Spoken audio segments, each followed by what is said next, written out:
Welcome to it, sports fans. It is the MKT Show, 15th of April, the middle of the fourth month of the year. And you've survived COVID for a year and 4 months now, and it feels good. Feels good. People will ask, what's it like to survive a pandemic? Great. It's good. It's like surviving a first marriage, as they say, you know? You got to get through the tough times, and the good times will return in the second marriage.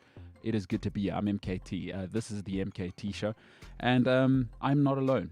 And it feels good. It feels good not to be alone. Two gentlemen that I appreciate. We've got a guest in studio today, so good to have him here. Before I introduce the boys, today we're talking Sancho United. I'll tell you why Arsenal, they aren't an elite club anymore. They need to let go. Harry Kane, what does he do? Do you get on the Kane train and get the hell out of North London, or stay? I'll give you my thoughts there. And we may or may not speak about Gareth Bale today. That's not something I can control, you know. I'm trying a softer approach to life today. Is life, you can't control everything. You can't control everything, which is what I hear, which is ridiculous. But okay, energy. It's all energy. That's what somebody told me this morning. I mean, I don't believe that, but that's what they said. All right. Good to be here. Good to be alive. I'm joined by after graduate, big time coffee aficionado, big in Vietnam with the coffee king there. What else is he? A great beard. Apparently has a girlfriend in the middle of nowhere. Loves sneakers. Has shoes he hasn't worn before. He'll tell us about that today. James Jimbo Illingsley. James, what's happening, pal? That was like a hype man entrance or introduction. Sure. And? I was like the man, the myth, the legend. Yeah. You like that? I do. I feel good. None of those words were mentioned, though. Did you learn something about yourself? Well, now I just learned that he doesn't appreciate me much. And then you have a girlfriend.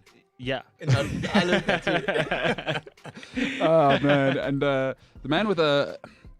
Is it a husky voice, or what you got going there, pal? I don't know. I'm just working on something different. I want to see what people are going to say. Okay. So what you're deliberately putting on a voice? Look, just we'll take... Exactly. I like that. A voice. Not husky. Yeah. Yeah. All right. Just sounding...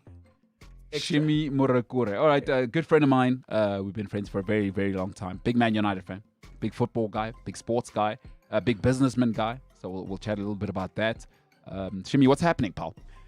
So much, man. Not getting COVID. Business is business. Just riding on, you know? Yeah. Thank you so much for having me over, guys. I've been watching the show.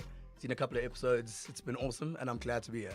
Fantastic. Hey, I saw you on the weekend. You got a nice haircut. Who does your hair? Who does my hair? Yeah. Do we have the same barber? Yeah, we do. I believe so. We do Good have friend the of same mine, Mo. Yeah. You look good. Yeah, thank you. Thank you very much. Yeah. If you need your hair done, Mo's the guy. He is the guy. What's his barber's name? So Fresh is the place So itself. Fresh. Yeah. So they have a couple of guys. So Fresh Barber, you can get a hold of them. I mean, they make people look good like Shimmy, and I end up with whatever I end up with. They do their best. Yeah, they certainly, the haircut's not the problem with me, James. You know what I'm saying? Massive head, right?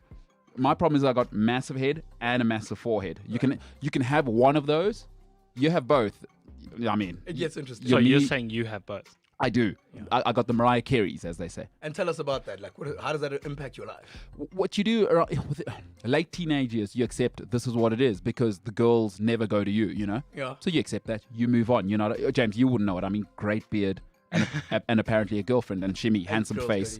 And great hair. Look at us winning at life. Hey, Yeah. man, I don't know about the part about girls coming to us. Yeah. It just makes it easier to approach them, but no one comes to me. So the girls going nowhere at that time because they weren't looking at me, and if they weren't looking at you guys, They're not ever looking at anyone until you come up to them. and this is the big question: what the hell are 16-year-old girls doing then? Yeah. What are they up to? Just drawing? Well, that's a great Madison Avenue. TikTok, music videos, social media, That's it. the works. Yeah. Living their best life. Living their best, things that we never had. Hashtag Shimi YOLO. Murakure. Yeah. Oh, YOLO. Yeah. What Hashtag does that mean, YOLO. James? You only live once. Okay. And Hashtag live your best life. what's That's what 16-year-old girls are doing. And what say you to you only live once? So you ever thought about that and thought, here's something I'm going to do today, or you don't really have that as a motto, huh? You're just like, I'm going to live forever. I don't care. I'm going to eat ice cream in my bed. I actually used to live, well, still kind of do live by it. Oh, yeah? You only live once. Got to take the risks. Drive fast, take risks. It's a life. All right. There you go. Life. If there are children listening to this, please do not take that advice. Yeah, drive- pay attention to the K53 man. Yeah, Don't listen to me. calculated risks. Yeah, please Fast up understand. to 120. No, Warren Buffett says if the bridge is a 10,000 kilogram bridge. He only drives a 9,000 kilogram truck over it. So please, if the speed limit's 120, you drive 110. Yeah. So don't listen to James. Don't live fast and die young. Not everybody went to AFTA.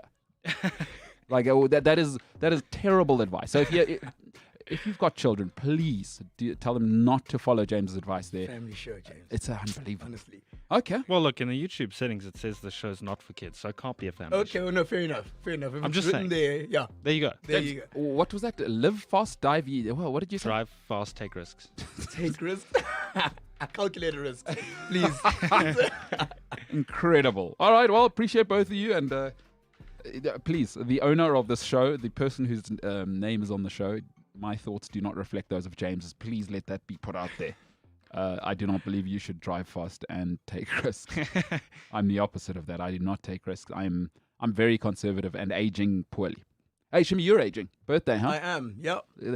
So we've been very, very close for a long time now. I don't know how many years it was. We went to primary school together. You know, we did our thing in those middle years. And then we met up World Cup, huh? 2010, yeah. Since 2010, we've been extremely close. And I did not know it was his birthday today. Yep. Now, James, what does that do? Does that make me a bad person or him a bad person because he didn't tell me it was his birthday? Is our birthday still a thing? I think it makes you a bad person Go ahead. because he shouldn't have to tell you as your bestie Mm-hmm. when his birthday is. Bestie's a big word. Yeah. It's a very strong word. Nobody used that. Oof. As someone that's known someone for a while, perhaps. I mean- said we were close. At Yeah. no stage I've got did I a mention reputation, bestie. James. 2010 is 11 years, guys. That's quite a friendship. Is that bestie? No, I bestie think range, eh? you crossed bestie a while ago. You guys are almost like brothers. Look, I do know when his birthday is, so I am a better When person. is it, by the way, The 29th. of this month? Something like that, yeah. Of this month. See, that makes it worse Sure. because it just makes you a bad person. But- I'm a bad person that Yes. he knows. No, you're a bad person for not remembering. His birthday. Yes. Our birthday's still a thing. Yes. Are they still a do you thing? mean? What do they expire?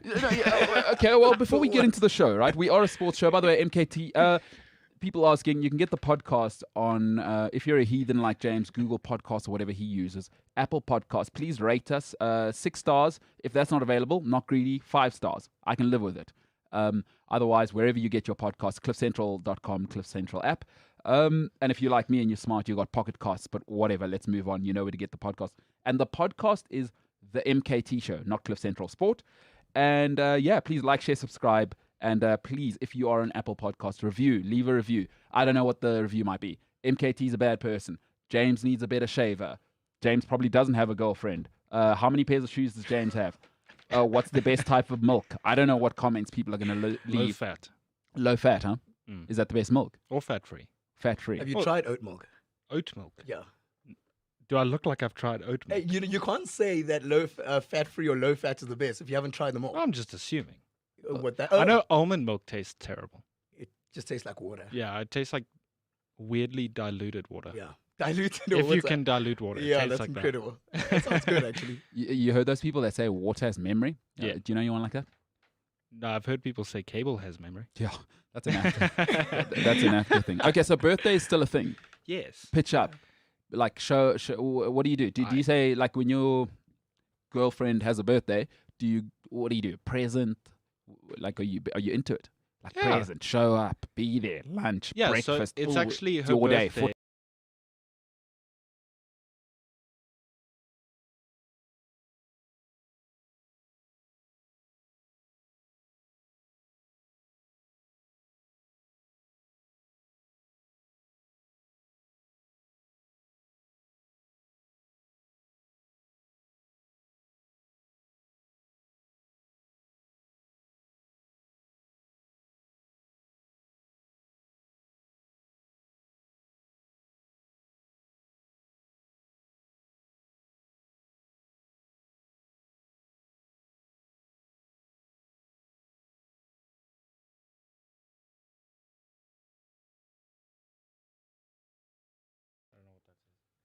File system errors have been detected on your SD card. Should back up the files, they're reformatted. Okay. Do we still have audio? I think so. All right. We should be back. I just gotta All right, we're back. Well, We'll that's get it. awkward. Let's finish the birthday conversation. We had technical issues there, but it happens. We move on. It's big production. No you know? show's perfect. No, life's not perfect. Okay, let's finish off on the birthday thing. Yes. So, birthday, still a thing. Girlfriend, you were saying, James. Yeah. So it's actually her birthday this weekend on Saturday. Oh, nice. So I'm going out there to the northwest. Yeah. Um, Take sunscreen. It's hot. I probably should. Yeah, and I to take should. take a Bible. The roads are awful. Should I get a priest to pray for me before I leave? Let's not push it. Just the Bible. So, yeah, but your girlfriend's birthday. Are you surprising her? Because I don't want you to spoil the surprise. Yes. Okay. So, that's nice. Oh, so Yes. did she not know that you were gonna drive? No, she knows I'm going there, Okay. obviously. Okay. Good. But she doesn't know what I'm getting her. Do you know what? Maybe now that you've said, "Oh, I'm going to surprise you," what you should do is go there and do nothing. Because, do you know what I mean? Like that's a surprise now. She knows. Oh, James. Because she's expecting something. Yeah. What do you think of that? Oh, I don't think it'd work now because she watches the show. So Look, it's probably one of those that no matter what you do, she's gonna be surprised. Yeah. Okay. So Whether you set the pleasant bar or low. not. Yeah. no, I know she'll like what I'm getting because I 'Cause you can't. listen. I can't. Yeah, I listen. There, Yeah. there you go. That's all Good. I'll say. God, that is refreshing. Okay, birthday's still a thing. Shimmy, good to have you here. Thank you. By the way, this is the MKT Show. It's a sports show. A lot of people would have joined in that conversation there and gone, "What the bloody hell's going on?" It's a sports show. It is. Yeah, a lot of people. So where were we there? Birthdays. Sportsmen have birthdays. What are your thoughts on birthdays, actually? Oh, No, kidding? don't even get him started. Oh, Do you- not. I have to. He's made it interesting. Did you watch the show, the episode where he went off about birthday presents? I did not. Look, my thing about birthdays is this: it's not an achievement to stay alive. Like every year, happy birthday, as though somebody's done something. You've stayed alive. Wow, congratulations! You're like 7 billion other people. There we go. Those are my thoughts. Don't worry about it. So Move on. what was ever the point of birthdays? Because you're saying now you're asking, are birthdays still a thing? When they were a thing in your mind, what was the point of them? What was the? what's the whole No, I point? was just conditioned. Like everybody's like, it's your birthday. Yeah. Okay, that's obviously a thing. Yeah, yeah. And then I grew up now. I'm like, And it's you're like, clearly not a come on. thing. Yeah. Yeah. And Okay. so I mean, they're only useful just so we know how old you are for scientific reasons. Sure. Like, 35. Yeah. You're probably gonna get ill from now on. You know, Yeah. your elbows will start hurting. Yeah. 45. Although that Whatever. started at 30, but everyone's different. Yeah. Well, I mean, Fair enough. I'm 8% body fat, so Oh. yeah. And don't you forget it. Don't you We forget. won't let you Only forget 8, it. eh? Yeah. Only 8. Whoa. So birthdays impressive. useless to me, but to those who enjoy them, to each their own. But There we I think go. they're useless. Okay. You didn't achieve anything. You lived. Like, Good to know. you know, Good to know. snails live. I don't go, oh, happy No. first week, snail. Yeah, it's true. So- it's very true. So yeah, there's that. Okay, big sports show, as you can tell. Big sports show. All right, let's get into it. Chimmy, good to have you. Jimbo, good stuff. All right, let's start with United. I mean, it's been a couple of years, right? It's been a couple of years where they've been floating around in Dortmund, kind of saying Jordan Sancho this. It could be Jaden, Jordan. Either way, everybody's kind of on it, right? And it might be paper talk. It might be United. But let me start off by saying this. Being elite is not a popularity contest, right? It's not an inclusive thing. If you want to be elite, you should by your very nature not be understanding, and you shouldn't be inclusive. Don't worry about what people think. This is what we do. This is what I do. Go to hell if you don't care, right? There's a harsh truth I had to learn, and I'm still learning this. 10% of the world is elite. 90% of the world is a waste of your time. Now, that's very, very difficult for people to hear. Because I know. We send our kids to Montessori. We love drum circles. We go to the Middle East on yoga courses. Everyone get involved. The reality is 10% of the world is worth your time. The other 90% is a waste of your time. That's hard to hear. It's hard to hear. Winning's an exclusive business. And I've always thought about elite people as they should be inherently arrogant. There should be something inherently off-putting about them because they are not the majority. And generally, we know how we are as people. We gravitate to what's everyone else doing. I'm feeling a little insecure. So if you're elite, you should actually make people uncomfortable, and they really should hate you. They really, really should. But Harvard doesn't care.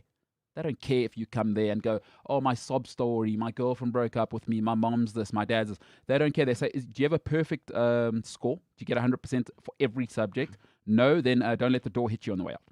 Apple doesn't care what Windows is doing. Elite people move on. Elite people move on. Man United under Fergie were elite.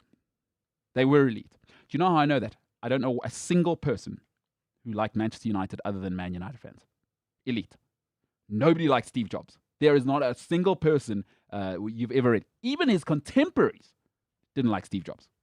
Nobody liked Fergie. Why? He was elite. And you know the cool thing about elite people is when they have to get rid of you, they did. And they don't care what everyone else is doing. Because when Jaap Stam, Ruud van Nistelrooy, David Beckham start acting up, any other football club in the 90s and noughties, oh, Bex, what do you need? Stam, what do you need? Any other football club at the time. Alex Ferguson said, gentlemen, we will pay for your taxi to the airport. Best of luck out there. This is Manchester United. It's not the Van Nistelrooy show. It's not the Stam show. It is not the Beckham show. All three of those players were arguably top three in what they did in the world at that stage. Ruud van Nistelrooy, maybe the best fox in the box the Premier League's ever seen. And he was at his apex peak because he went to Real Madrid and was still banging goals at Real Madrid. So Fergie said, get the hell out of here. It's about Manchester United. Everything about Man United then was all United all the time, as every elite institution should be. United weren't worried about what the refs thought, Fergie time. United didn't care about that. We're elite. You hate us. Good for you. Folks, Man United stopped being elite the day Paul Pogba stepped in the door at Man United. That's not Pogba's fault.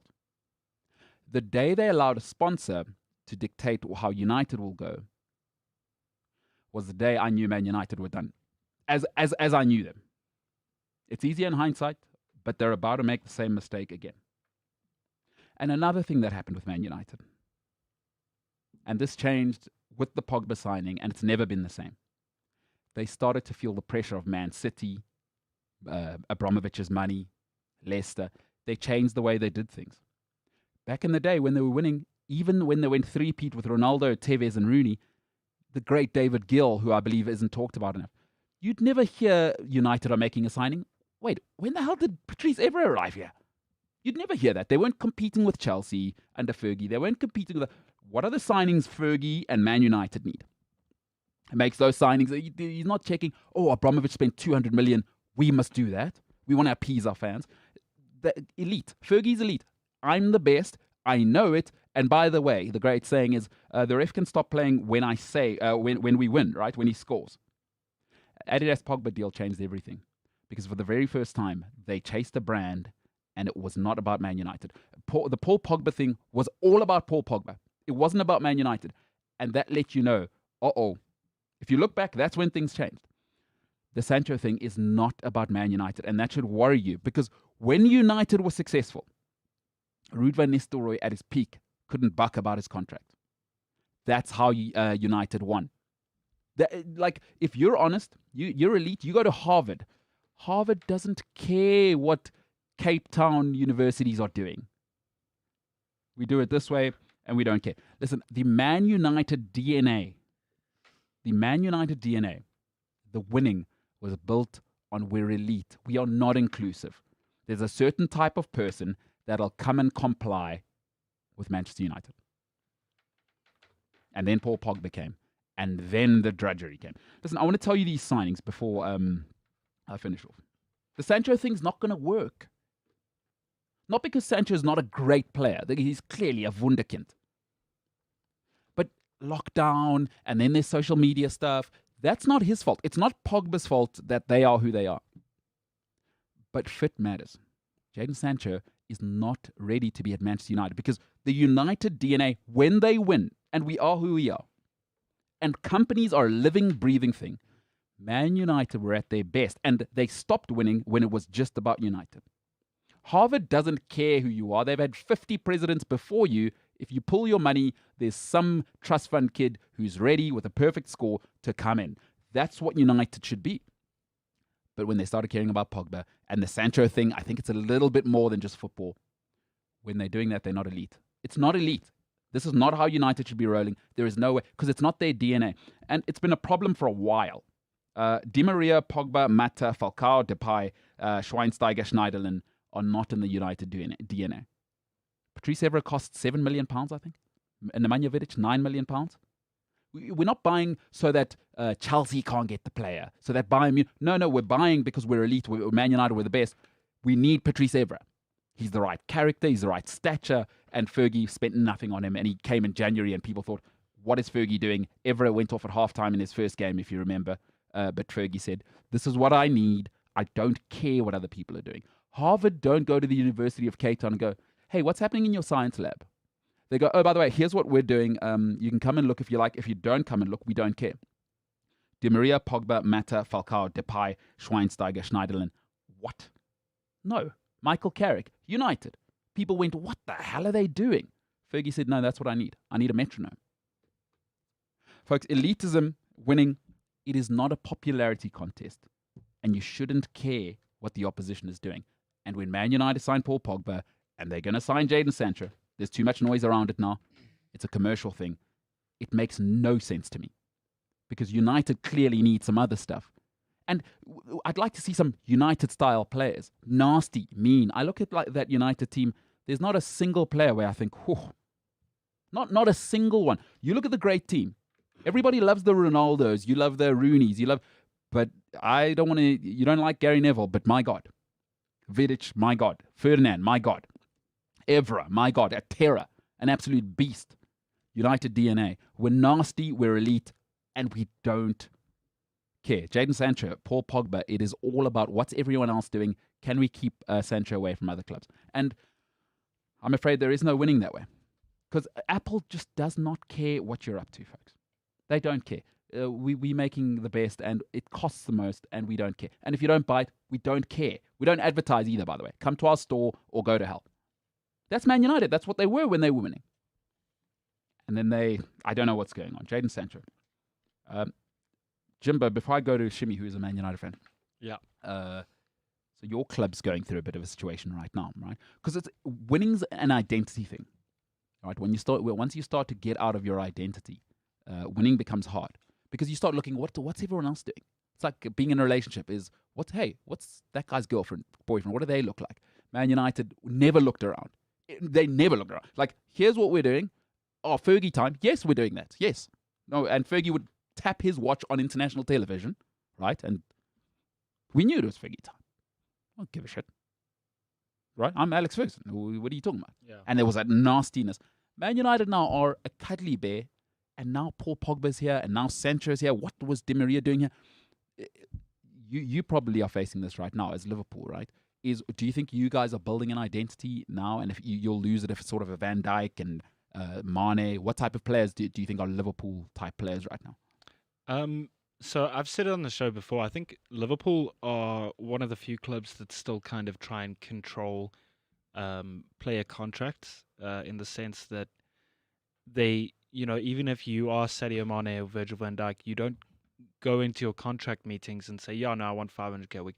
Liverpool are one of the few clubs that still kind of, I mean, they're still getting paid a lot of money, but they kind of try and keep the bar at the club fairly low. Yeah. And I think with United, it's like I said the other day when I spoke about the Sancho thing and him being linked to United. I think United are building this brand, or they have built this brand where it's about the flashy players and the flashy cars, and it's football comes second, kind of thing. Which weirdly, that's such a good point. It was never that. No, it wasn't. And so Shimi's a Man United aficionado, a shareholder there, right? His week Card-carrying member. Starts and ends with, Literally. yeah. No, aficionado, big time United guy. Yeah. But I mean, when you were winning, right? Yeah. Look, I must say I agree with some of the points that you're making, but on the other hand, there are things that are going on in the background that are not obvious to people that really look into it. I mean, I listen to a lot of podcasts. I read quite a bit about what's happening in the background of the club, what's changing.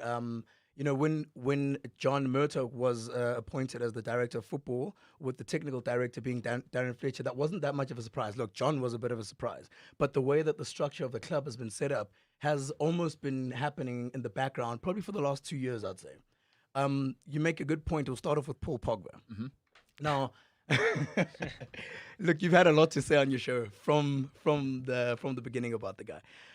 He is honestly, if you look at how United play as with him as a player in the team, he's an important player in the team. The way we played against Tottenham Hotspurs tells you everything you need to know about the guy. In fact, if you look at the Everton game where he came off when we were 2-0 up, that alone just tells you how that midfield controlled the ball until he came off the pitch. So as a player, he's very important. Everything else that comes with him is not worth it. And I don't think any club, not just Man United, no club should have to put up with that, especially not a big club. A club that needs to fight with his agent and a club that needs to break their wage structure in order to accommodate a player is not worth the hassle. I'll take you back to someone like David De Gea. David De Gea is the highest earning player at the club on £375,000 a week.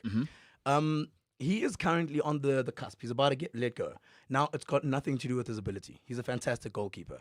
In fact, I think most supporters would still say that David De Gea ahead of Dean Henderson. Just look at that goal that AC Milan scored. De Gea saves that with his eyes closed. That and many other situations. However, in the last few years, United have been trying to control the wage structure.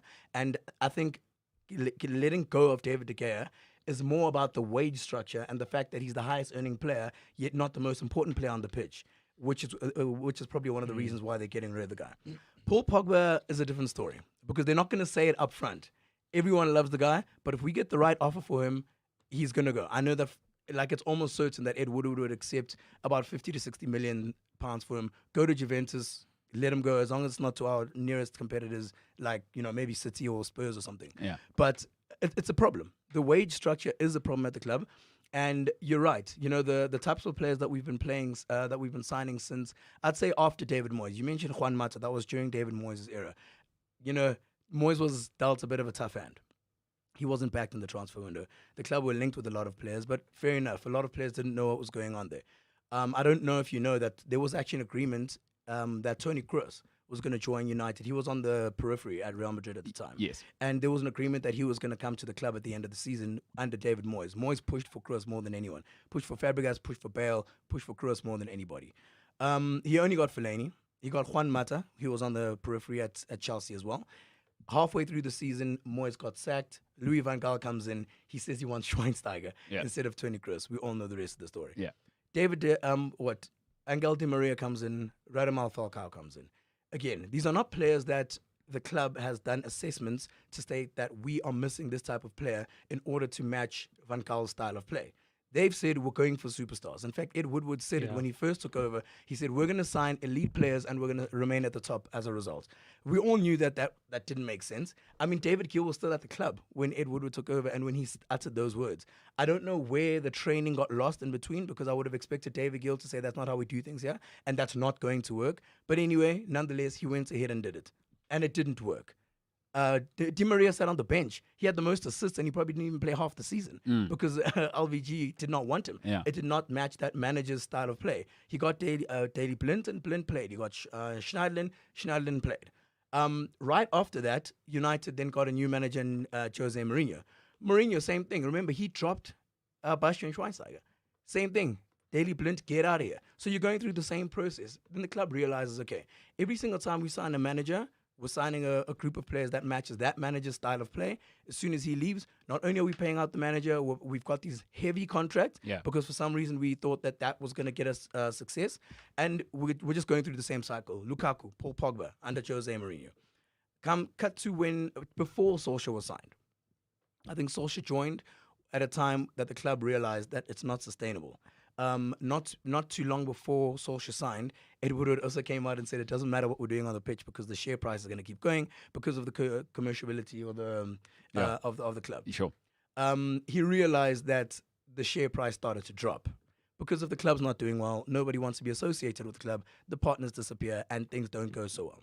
So since they've signed Ole Gunnar Solskjaer, or since Solskjaer joined, you can see that there's a very obvious and definite strategy behind the types of players that they sign and the impact that they have. If Solskjaer leaves tomorrow, Bruno Fernandes is still playing, Antoine Bissaka is still playing, and Harry Maguire, not only is he still playing, he's probably still the club captain. Sure. So there's a much more long-term view in the players that are being signed at the moment. Again, you're not going to be able to rip off the Band-Aid. Pogba's a very influential player at the club. Until we can sign Saul Niguez, I don't know if you've heard. All He's right, available. let's I don't throw know it if out you've there. heard. Okay.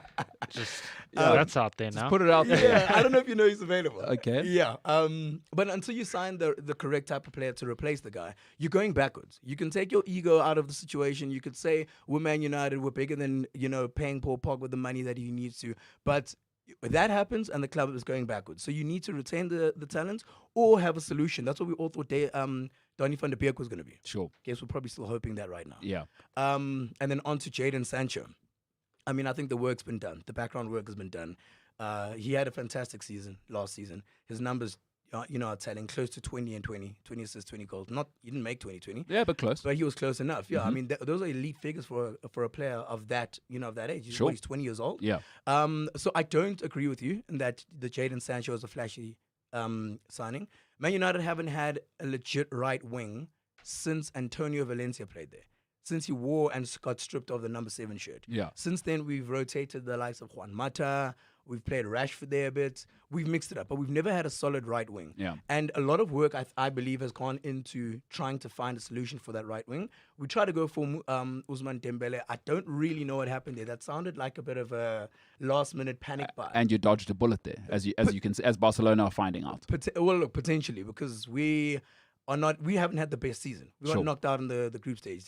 Did we dodge a bullet, or could he have pushed us to a slightly higher level? But you're right. We know the guy's attitude. Yeah. We know that PlayStation is more important than Very true. Yeah, than for playing those who football. don't know, there was a day when, what did he say? He was injured, hey? Yes. And then they went to his house, was They it? sent the club doctors to his house. Yeah, and he was there playing PlayStation. Yeah. And he was perfectly. He was not ill. He was in not injured. fine nick. Yeah, he just So- needed to play Call of Duty that day. But look, that's a thing for me. Priorities, right? Yeah. You'd understand that. There you go. COD. If you're into the gaming world, it's COD. So, COD. quick education before we move on. People call it COD, COD, yeah. not COD. They don't COD? say the acronym. Yeah. It's just called COD. You sure? Yes, very sure. We'll look that up. COD. Very, COD, very definitely. sure. Yeah. We'll look He that up. hates being wrong, eh? Clearly. No, I think he hates you being right more than he hates being wrong. Yeah, yeah. But again, so going to that. Yeah. The problem with Paul Pogba for me is, number one, the stats are clear. Is United have been better without him. By the Yeah. way, is the 2 seasons you've come second. He's played the least in those seasons. Mourinho season. So the idea, again, I think we fall in love with the marketing machine, and I just think the problem is that if you're an elite institution, nobody goes to Harvard and say this should be your how you let students in. Harvard say, we'll tell you, American government, Right. and if you don't like it, no problem. For me, Man United it's clear. Adidas become the sponsor. Paul Pogba arrives the next season. Like we know what happened there, and it happens all the time. That's never happened at United.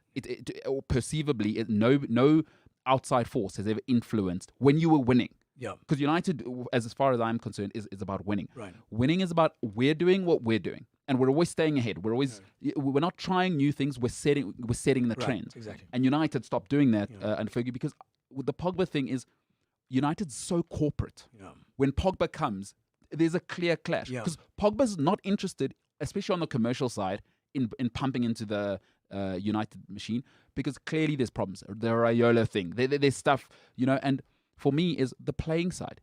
The season you came second, and you're going to come maybe second or third this year, whatever you come this year, is he's played the least. He's Yeah. really, again. So, okay, we're winning without him. Yeah. Why is he still here? Yeah. It tells me it's about something else. Sure. Okay. So And there are smart people at Man United who know the data. absolutely, both the data as well as the machine that's running the show. And my issue with Sancho, he's already shown you who he is. This idea that people, and we all do it, we love talent. People aren't in love with production because it's hard to find productive people. Yeah. It's really, really hard. What's easy is I can see the talent. Oh my God, the step overs. Oh yeah, one season that was unbelievable. When I say to you, yeah, the guy needed 3 lockdown haircuts and broke lockdown. No. Because what people do is, it's called production versus tolerance.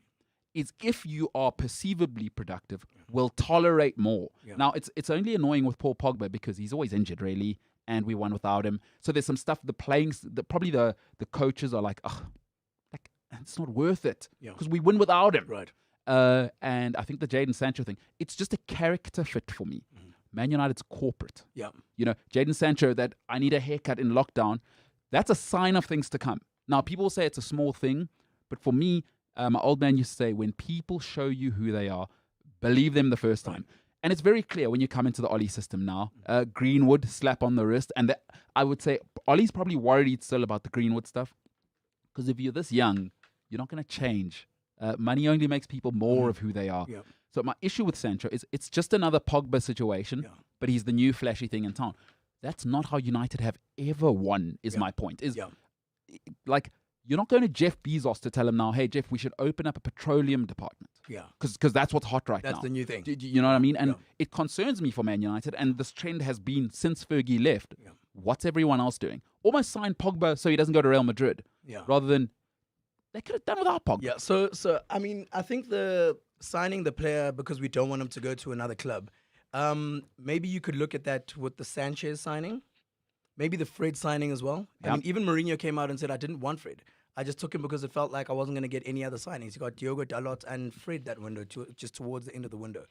I don't think Pogba was even really linked with other clubs. He might have been flirting with Real Madrid, but Real Madrid didn't want him. Real Madrid don't want him.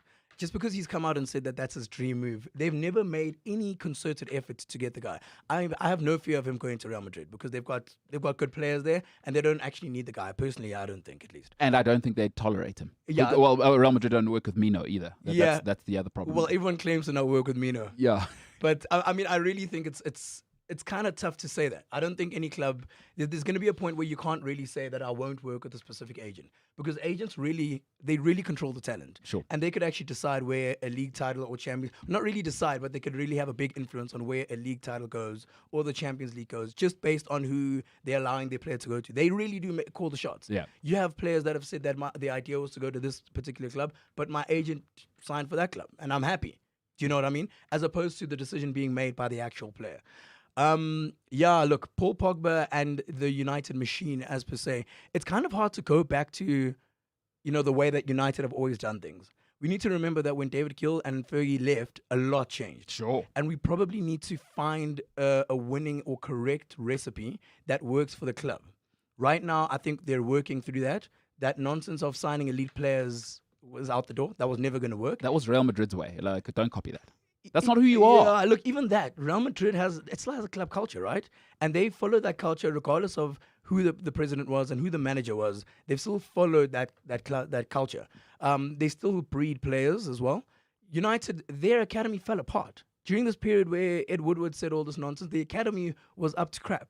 It's a lot better now because there's been investment and you can see a lot of the youngsters coming through, the type of players that are coming through. Yep. They understand that you need to blood the guys through the academy and let them understand the DNA of the club. Sure. But nothing's perfect and it's still a long way. We just need to look at the football and the wage structure and the fights with Mino Raiola and what's happening at the club right now to understand that we're not at elite level right now. But I think the club is going in the right direction. The results. Okay, so Jadon Sancho, for you, good signing. You like the fact that he's the right wing. He's got the talent. Yes. Can you deal with, once somebody's shown you who they are, can you deal with that? Because if that comes up, what then? Yeah. Because it's come up with Pogba and it's clearly a problem. Sure. Okay, so I think when I look at the type of players that Ole likes to sign, he likes to sign the Maguires, the Aaron Wan-Bissakas, the Brunos, the winners. The winners, the leaders. I know your opinion on Harry Maguire, the winners. I know your opinion on Harry Maguire. We'll get to that. But he wants guys that are serious, are focused on getting to the next level. They're not happy about losing. They're not about their hair. They're about the team. Aaron Wan-Bissaka is just there to play football and win. He doesn't want to be on Instagram. He doesn't want to be the World Player of the Year. He just wants to get there and play football. Same as Bruno Fernandes. I agree. A player that just wants to win. I agree. I think those are the type of players that he's going to go for, that he wants to sign going forward. It comes to a point where it's been more than 6 years where United hasn't had an attacking right player. And we're going to sit there and cry about it next season if we don't find the correct player. We've probably got a list of players that we think would be ideal for the position that match the philosophy of the club and the recruitment structure. And the recruitment structure speaks to the player's age, speaks to where the guy is from, and whether he would adapt to the environment, to the country, to be living in Manchester. Yep. Jadon Sancho ticks all those boxes on top of being a good player. Sure. So if there's one block across next to his name because the guy got 3 haircuts in lockdown, I'm pretty sure we can work around that. Okay. He's 20 years old. Give him a break. No, okay. Listen, I've never heard Harvard going, ugh, Wally, she was drinking at 17, but we can let her in. Don't worry about it. That's just it's a small thing. She's got a perfect school score. Listen, I do worry about Man United because, again, for me, whenever I look at Elite, and the beauty of United is they were never buying the most expensive players. This idea... Remember that. Because the club is now... It has to head into a new direction. Sure. So much has changed in football. And for me, what's interesting is Bayern Munich are never buying the most expensive players. Absolutely. But Bayern Munich are buying Bayern Munich because they're elite. Absolutely. Right? They've kept it going. Yeah. That's my point, is that United, when you were winning, your DNA is we do it our way. Yeah. Like that, you know, in everything is... within the fabric of the club. You can't touch that. That's not on the balance sheet. It's not there's no strategy for that in the fabric of the club. Going right back to Matt Busby, by the way. Yes. I mean, the notion of the Busby babes Absolutely. is so arrogant. Yeah. It's so United. Right. It's how the club's actually built. Yeah. You know, we're different. We are United. Right. We are the Reds. I mean, what's on the inside of a United shirt? I believe if you buy a proper kit, There was I can't remember there's what a it was. message on there. There was one particular top though, not all of them. But now, to me, it just feels like they're doing what everyone else is doing. And that's not in the club's DNA of winning. It's just... And I feel like this is another... It is a bit of a reach for me on the character side. Yeah. You know, I think United always won because of character. Keen. When I think United, I think character. I don't think talent. Yeah. You know, they never had the most talented. Ronaldo, they got him for nothing before... But they said, oh my God, this guy's training. They'd obviously heard what he was. Carlitos for all of his stuff, even under Fergie, they're like, we need a terrier. Yeah. Wayne Rooney, I mean, character. So could you look at someone like Carlitos and say, okay, that was a box that we were able to... You know what was brilliant with Fergie? Yeah. People always say, why didn't he sign him long term? He said, no, that's a pit bull. I loaned him for 2 years. A lot of people remember in We this. got him. Yeah. They never bought him. Yeah. United. We got him for what we like, needed. oh no, we can work. Right. But with the other stuff, we know that's going to come. Yeah. We know he's going to take 6 months in the mid-season off to go play golf. Yeah. Okay. You know, let's get the best out of him, and he's the hell out of here. Yeah. So I think that was, again, United doing it their own way. Because what did City do? They went and signed him. Yeah. What happened? Year and a half into Mancini. Exploded. Screw you, I'm playing golf in the middle of the season, Yeah. and he comes back looking like a sumo wrestler. Yeah. That was United being brilliant again. Yeah. We know that's possible. Yeah. We want to be able to move And that's on. years and years of work, right? That's years of grooming, and that's the years that we're essentially going through that teething process. So you think Ollie's going to create... This is Manchester United. It's not Pogba FC as well. Like It's the hope, right? I It's got the you. hope. You look at what Ollie's doing. It looks like he is going towards the traditions of the club. You know what we used to be. There's a lot of that going on at the moment. He speaks a lot about that as well. It's all about how United used to do things. We rock up in the suits when we get to the game. There's none of this, you know, in your chains and your earphones and your tracksuit. This is Man United, you know. So I think that is the hope. There might be a new dawn as well. It's a brand new Manchester United. It's a brand new football game. Yeah. You know, you look at the teams that have been successful recently, especially Manchester City and Bayern Munich, actually. There's a lot of depth in those teams. Oh, yeah. So you might need to look at the fact that maybe you have a Jadon Sancho and you have another player on that wing. When Jadon Sancho's acting the fool, you quite easily put in Amad Diallo when he's eventually doing the things. Squad depth is important at the moment. And like you said, there's only 10% of brilliant people in the world, right? Yeah. So there's only 10% of that you'll have access to. The balance of the squad, which has got to be your squad depth, is not going to be that 10%. That's your Darren Fletchers and the John O'Shea's 100%. that are doing the job. Yeah. That is offering you squad depth. And that could be what United are doing. They're building a squad with leaders in it, solid, you know, winners in mind. That's why Cavani's probably there, to have the exact same mindset along that spine. You were asking about a spine. Sorry, you were asking about a spine in the episode with Rogan. Just to complete that spine and just to have, you know, like-minded winners. Yeah. Eventually, the DNA will seep through, but it's a long-term project. He's only been there for 2 years. Good Lord, how's that for a callback? Those are United fans. Who's that? A spine. How long ago did we have Rogan on? I just happened to watch it the other day. No. He's a loyal fan of the show. You know, the show is loved. It's beloved. It's captured the nation. Let's just say I watched the show. Yeah. Let's not put words and descriptions. I was just asking. No, hey, you're just putting it out there. Listen, Jimbo, you're a Liverpool fan. Any fear of United coming back, or what do you think about what's happening at United? Is there any fear in your mind?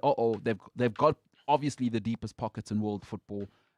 Is Ollie building something that you think as a Liverpool fan? I think slowly but surely, Man United are kind of coming together. I think this is probably one of the better seasons that they've had since Alex Ferguson. Being second in the Premier League below Man City, who's Lord knows how far ahead. Yeah. They're in the Europa League, but that's as a result of last season's performances. So I think this season they haven't actually done too badly, and I think they're in the process of almost becoming the United, not that they were with Fergie, but just the United that has a presence in Europe and a presence within the top 5 leagues. And so, what do you think about Jadon Sancho coming there? Does he take them over the top? No. Is he like that transcendent talent? No, I don't think a 21-year-old right winger is capable of doing that. I think you know what United are missing a lot. I do know. is that they're missing almost like a veteran of the game in their squad. Like a veteran winner, huh? Yeah. Because Maguire's not really a winner. He was lower league. They had that anomaly season. And he's their captain, by the way. Yeah. So look, it's a tricky one for me. Because I hear what you're saying. And personally, I'm not worried. Because, when I like to look at institutions, I like to look at how you're building from the inside out. And I still don't feel like there's a nastiness. Every team that's won, right? United first. I mean, you look at those early 90s teams. The spine is not brilliant, but nasty. When you think of the naughty teams, that's not winning because we're pretty, right? The spine has to be nasty. There's got to be something. There's Roy Keane, there's Vidic. They're gonna, and that you cannot win without that. And I look at the spine; it's still too soft. If Henderson's your solution to anything, right? We're starting there because the keeper's huge. No team has won without a great keeper in the Premier League and dominated. Not one. Every dynasty has that keeper. Even Joe Hart, when they were winning with him, there was a season or two where he was proper. But I think to myself, Lindelof, am I worried? No. Maguire, absolutely not. Like there's nothing about him as a man where I go, because Vidic, you're like, okay, just, shut it down. Whoever's we can play one holding mid. Shut it down. Yeah. And he almost brings brilliance to it because of his presence. That like a soldier would do. And I look at I go into the spine. Fred, I'm not worried. So that's actually the thing. It's interesting you say that because I think one of you said just now that Man United's sort of rebuilding the almost philosophy around their academy, and they're starting to produce these youngsters that United's known for producing. Rashford. Yeah. I mean, even though that was years ago, but now they're starting to produce players like Scott McTominay and Mason Greenwood. Yeah. But when I look at them, I don't see any hunger or, the way that Vidic used to play. I know they play completely different positions. Yeah. But there's none of that nastiness on the field from either of those two players. Rashford's not a nasty guy. He wants to feed the kids. He's a great kind of winger, striker person. Great. To feed the kids. How is that something that you'd use against him? Well, it's true. He's a nice guy. He's a hero. Although Ollie doesn't want to feed the kids, which was clearly. Interesting. Yeah. No, he wants to, but if they do what's Son that's their fault. Yeah, especially if it's his own kids, he won't feed them. Ollie, what an approach. I mean, I just look at that. I don't see players that are scary to play against or have a presence. Yeah. And it's important. Like, winning is an ugly business. You think of any industry you think of. Nobody likes Jeff Bezos. You never hear him talk. Hey, divorce my wife. I don't care. I'm moving on. The business is growing. There's stuff going on. Like, nobody likes that guy. But I'm winning. It's not my business to be popular. And I feel like United, I don't want to call it swagger because that's not what it is. But there was something about Cristiano Ronaldo that just made you mad looking at him because he'd step on the field and you go, oh, that's a problem. So I don't even know how that guy plays, but the way he carries himself, Roy Keane, I don't know. Even if I didn't know how he played, you just in the tunnel, just everything about him is, we're going to beat you. And I'm letting you know now, before we even start, there's not a single man. And just finally, before I let you finish off, Shimi, is I look at the manager. Every football club becomes the personality of its manager. Yeah. And for me, if this is the foundation they're laying, I would be worried, right? Is every football club, Chelsea, nasty. Mourinho first time, right? Nasty, defensive as a person. You know, Mourinho's very like, hey, he will respond. Chelsea were nasty like that, but they were rigid. Mourinho's what? Rigid. His personality. If journalists say something, he bites back. Fergie, nasty, edgy, would play on the edge. Some of the rules, yeah. You know, Fergie's, some of the books and the memoirs of when he used to run pubs, how he ran them. So he's clearly an edgy, working class, you know. United felt working class. They felt like Manchester. They really did. Like, Man United now, they don't feel like Manchester. They don't feel connected. And Ollie, I'm not worried. I'm like, great. PE teacher. I wouldn't even, no, I wouldn't even say that. But I just look at the personality and I go, that's not sustainable if you want to win. If you want to have a nice club that everyone wants to play at, and you should always, I always say this to a few young people I speak to, if too many people like you, you're not in the business of winning. And for me, I like the personal side of things because it's still people, right? I like to look at people and because I look at Pep and I go, you're a bastard. You can see it. He comes out and he's a little bit condescending in the papers, right? Oh, yeah. Mourinho, I'm the special one. You know, Fergie, he's telling referees, are you kidding me? Fergie, I'm nasty and I don't care. I actually don't care. You caught me for the race horses. I don't care. I mean, you know what I mean? There was a nastiness to Fergie that you thought, is this guy even human? Does he have a conscience? And you need that to win. Absolutely. And I look at it, maybe Ollie's not the long-term plan. Ollie holds food away, guys. You talk about he's a good guy. I don't know about you guys. He doesn't feed his own kids. You know what a great example of that nastiness in football is La Liga. Okay, so La Liga has been playing this whole nasty style of football and ugly to win and all of that stuff for many years, regardless of how football has changed. They're still the same way. Ramos, Dani Alves. You know, you used to watch those El Clásicos with Puyol, Piqué, Ramos, Dani Alves, Busquets, all of them. They would go at each other, but they're Spanish teammates. Yeah. No, you but still, that. You'd go into those games with like this warrior mindset. I'm winning this game, not you. See you on the field.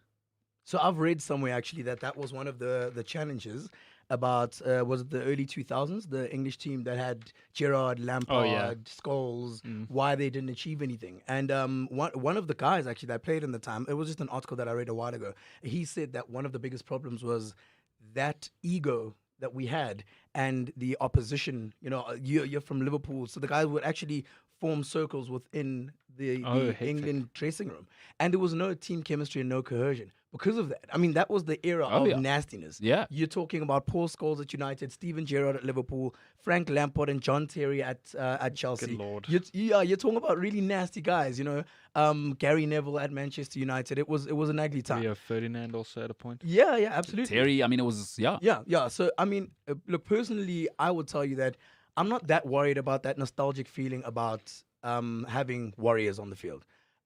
There's so much more to the game and what you need to win.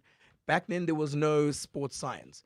These days, if you miss 3 to 4 games, you understand that it's a problem. Yeah. And there's a very good chance that it could be a long-term problem. Sure. You know, Pogba's injury record, I'm glad you brought it up because not enough people bring it up. The guy's got he's got a bad injury record. These are the things that we're looking at now compared to what was being looked at back then.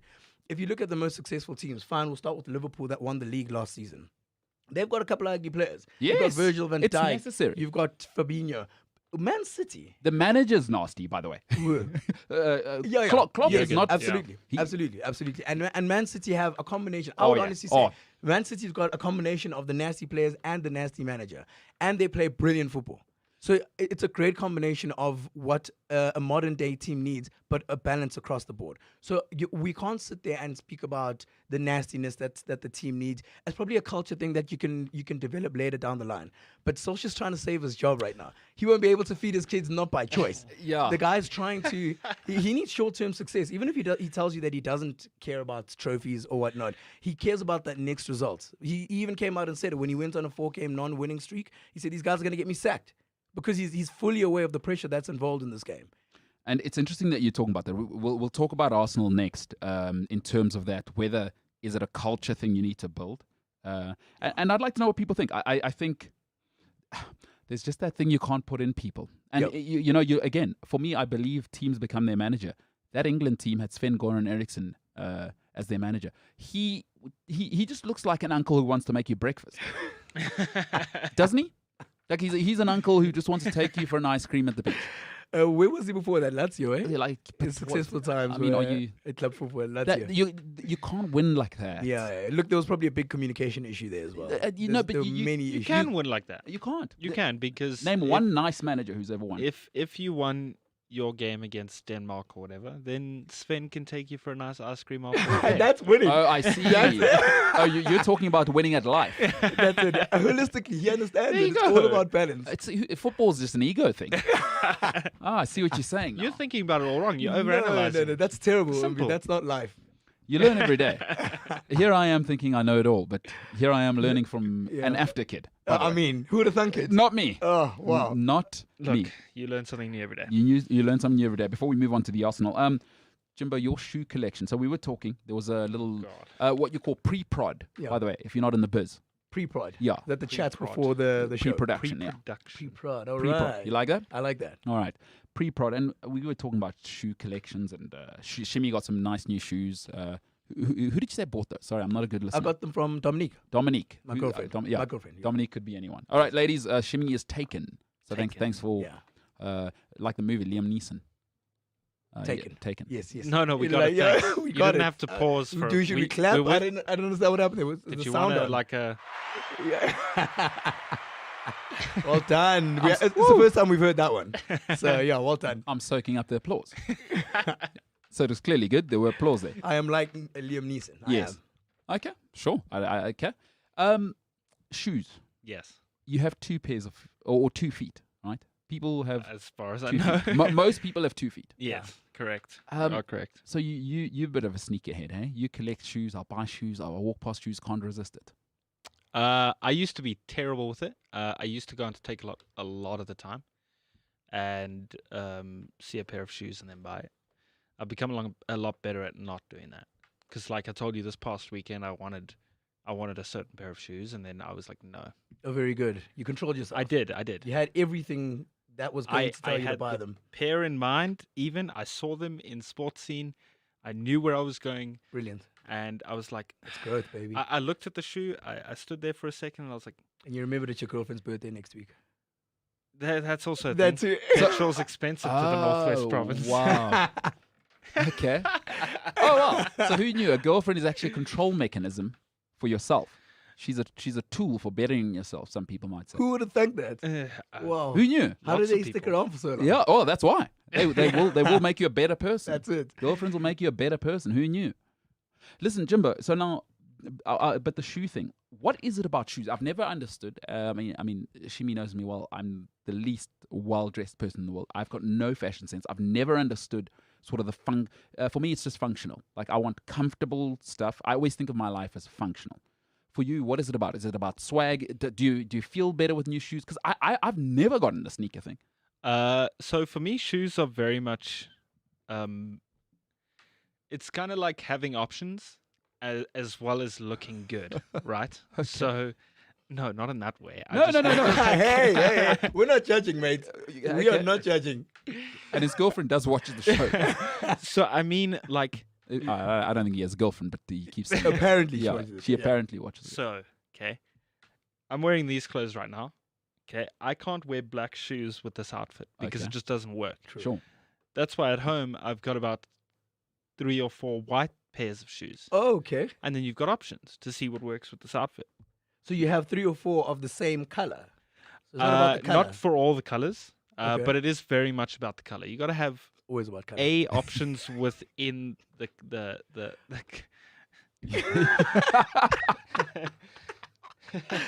I don't know what you're laughing at. Please continue. It just made sense to James that it's always about the color. All right, James, let's carry on because you don't see color, but you know. I don't, Now I we're don't. talking about shoes. Yeah. Yes. Yes, you got to have options within your shoe style as Right. well as options within the color. Sure. High tops, different colors. Yeah. So like this weekend, I wanted to buy a black pair of Soviet high tops Converse shoes. And I was doing clothing shopping anyway, and I was doing my thing, and then I was like, cool, after I'm here, I'm going to go to Sports Scene to get the shoes. Mm. And then I walked into Sports Scene, and I was like, I just don't need it. Not because of the birthday thing, but genuinely, I just trust you. I didn't believe you. I feel like believe I you. needed the shoes. What happened though? Did you have like a moment of growth in the middle of your shopping? I think so. That's unbelievable. Pre-buyer's remorse. Yeah. Good. Yeah, like pre-buyer's remorse. Exactly. Yeah. Pre-feeling of walking out and feeling Yeah. terrible. But do shoes make people feel better about Yes. themselves? Like an outfit makes Sure, I people would imagine. feel better about Yeah, themselves. yeah. But why do people need 8? How many pairs of shoes? Earlier you said 8, but you're not sure. James, you have shoes you haven't worn either. I Sorry. was literally about to ask you about that because you speak about options, but you have shoes that. I do have So okay. shoes that never. And is this a thing? Like people own shoes they haven't worn, a shirt they haven't worn? Yeah, so that's like real sneakerhead stuff where you own shoes that you've never worn and they're all sort of like I said on a mantle, Yeah. but like covering a full wall in your Yeah. closet or your bedroom or whatever. Because some people are going to resell them, blah, blah, blah. Yeah. But you, James Illingsley, have a pair of shoes, are not planning to sell them, but you've never worn them. How long have you had them? I can't believe that you have to think about it. So the fact that you have to think about it lets me know it's an extended period of time. So What's your plan? let me give you context as to why I bought these shoes. Okay. Okay. So I was at Foy's Mall. Terrible place. And that's just how I bought. No, I'm kidding.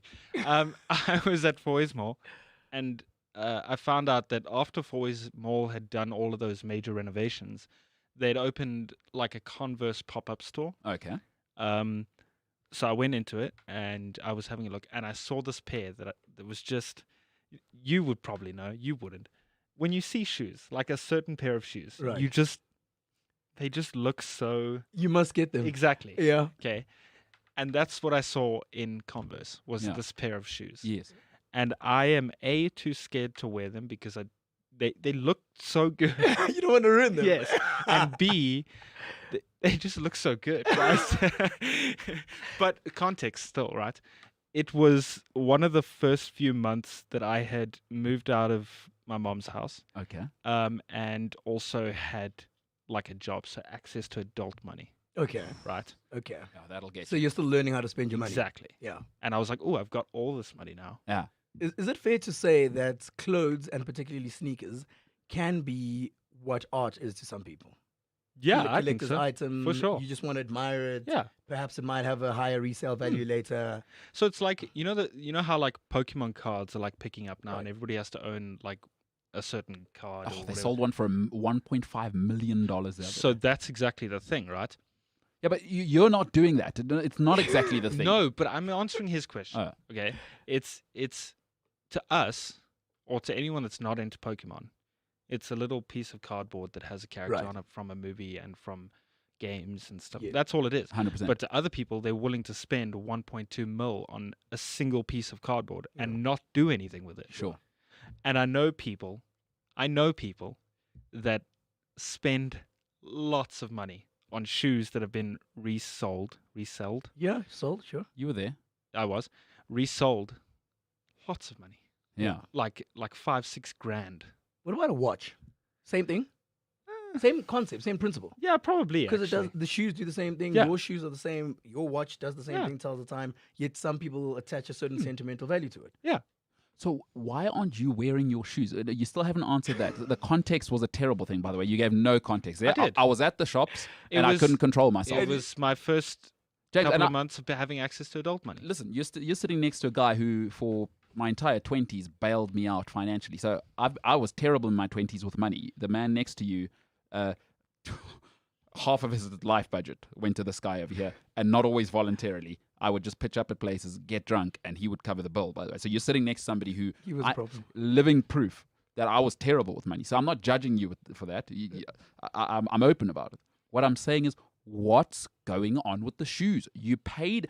It makes it even more ridiculous because you paid a small fortune for them that you clearly couldn't afford at the time, right? Because it was your I first mean- adult money and you blew it.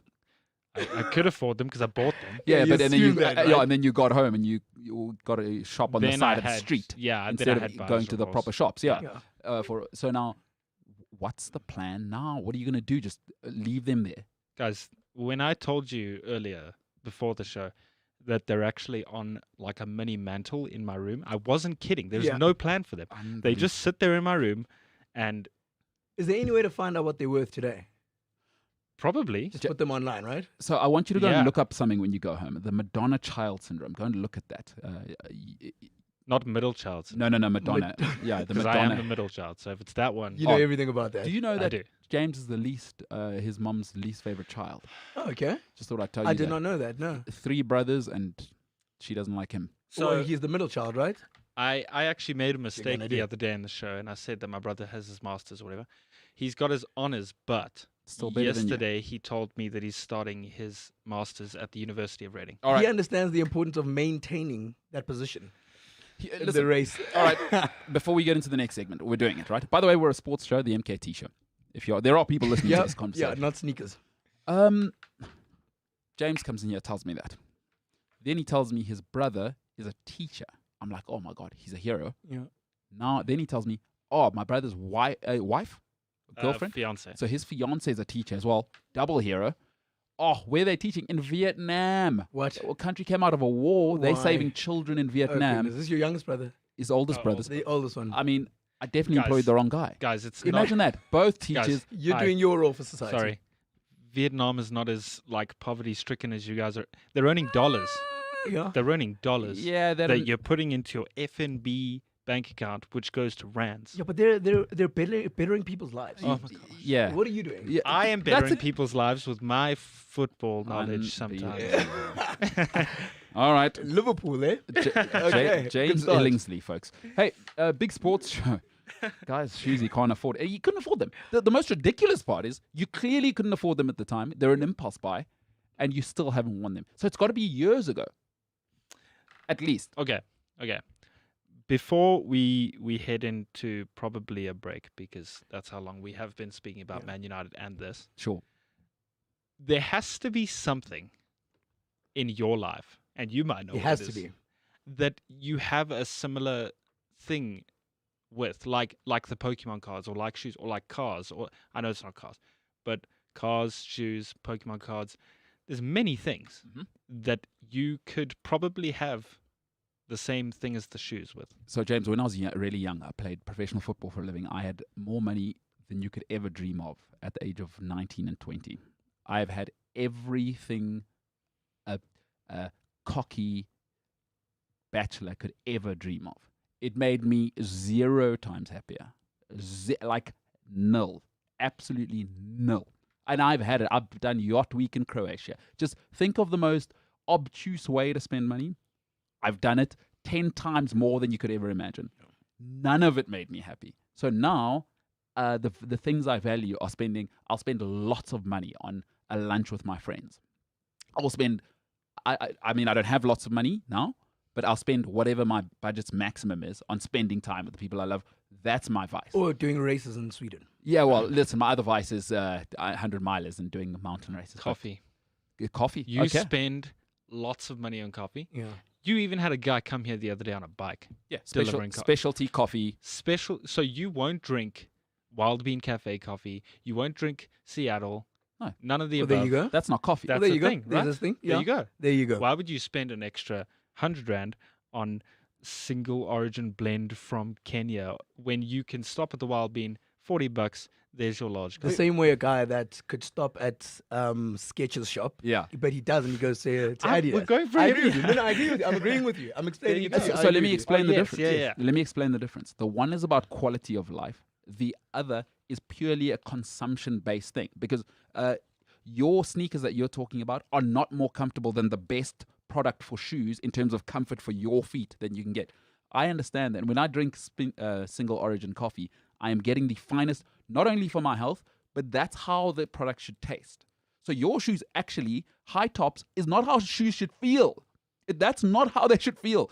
Shoes should feel like an unbelievable pair of Nikes, Asics, orthopedic shoes. So no, it's not. Mine's functional, right? It's probably more functional than it is purely for enjoyment. How do you measure the utility that you get from Kenyan coffee beans compared to the utility that he gets when he buys a certain pair of shoes? The enjoyment factor. The enjoyment factor. Because you can measure the fulfillment. health benefit of drinking high quality No, coffee. but that's just physically. Yes. But you don't know what it does to his self-esteem when Oh he's no, sure. wearing his No. shoes. Listen, I'm not going to take away from that. I'm just explaining that my desires for the vices like coffee. Coffee's also functional for me as much as you may Sure. say it's a vice. So, Sure. so for me, it's the opposite of you. Is that looked so good. Is the coffee is I know what it does for me that you can't see, and I would like to live 10 years longer. So I'll tell you what advice for me is my health, mental, and I spend a lot of time trying to be around my friends, and I spend a hell of a lot of money on the food I eat. So that's my advice, I guess. So look good, feel good, right? Hey, look good, feel good, pay good, or look good, feel good, play good, pay good. So There you go. that's the cycle. The words of Lot Fred. just Hey. happened. there you have it. You want to hear that one more time, No, just I'm so you can good. take it home. I'm Jimbo? good. I'm good. All right. I'm Well, good. big sports show. We've been talking for a long time now because we're a big time production. We have to go and hug now for a second. We do. Liverpool fan, Shimmy, plenty to say. Is he right about Ollie? Is he wrong about Ollie? We'll find out over the next few years. Gentlemen, I appreciate both of you being here.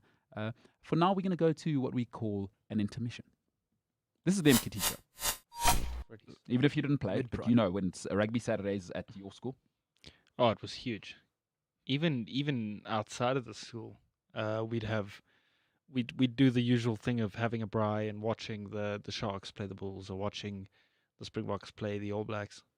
And I'm not super invested in rugby, but just like having everyone around and watching your country play, or people that represent their provinces play against each other. It's nice.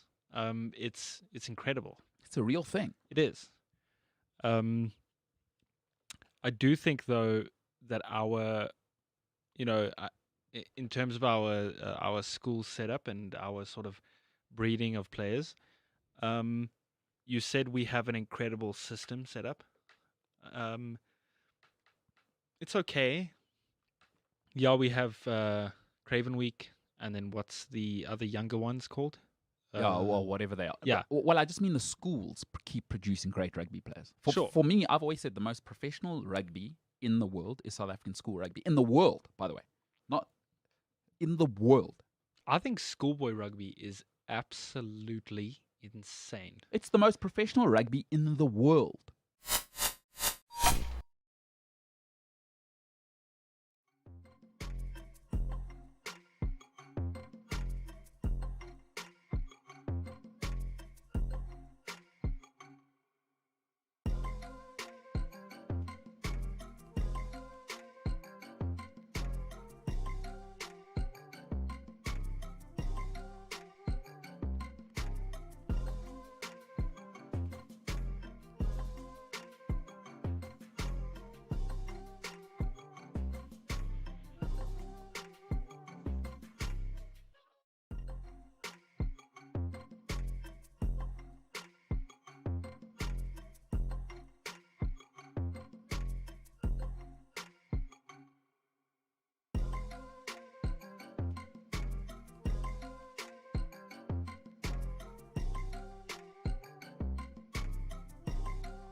The MKT Show is the name of the show. Welcome back to it. Joined by James Ellingsley and Shimi Ure. Shimi, good to have you here, pal. Thanks for coming on as a guest. Thank you very much. And you're not feeling well, hey? This is not his normal voice. There's a whole voice thing going on. No, I feel great. Oh, you do feel fine? I feel better than I ever have. Is it just because you work hard that you've got... The husky voice? Yeah. I'm aging. Might have something to do with that. You know. Hey, James, what do you do? Times change. I don't want to age if that's what it does to you. You don't, huh? What gives you a hot, husky, sexy voice? What's the just- problem with you, James? I just feel like the hot, husky, sexy voice won't match my baby face.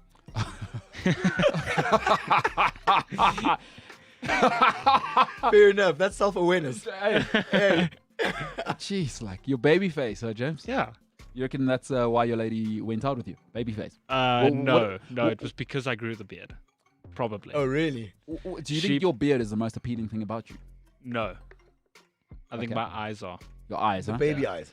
Yeah, guys, my eyes change color. Did you know that? No, I didn't. They do. They change color. Yeah. So what? So- Depending on your mood? I have no idea how it works, but some days they're like grayish blue, and then other days they're green. Have you ever thought you may be a wolf? They look blue to me. Yeah. See? So they go blue, green, and grayish. Yeah, like it's a grayish blue, actually. yeah. Yeah. Okay. Do you think it's the crashing, like the waves change when it's? Moon. Yeah. I think I'm just a dope person. So your eyes change color, huh? So you reckon your girlfriend with you because of your eyes? Definitely not personality, is what you're saying. I'm a terrible person, so probably not personality. Good to know. Definitely not. All right. All Good to right. know. People, hey. Gotta we be all- honest, right? And we all have our thing. There you go.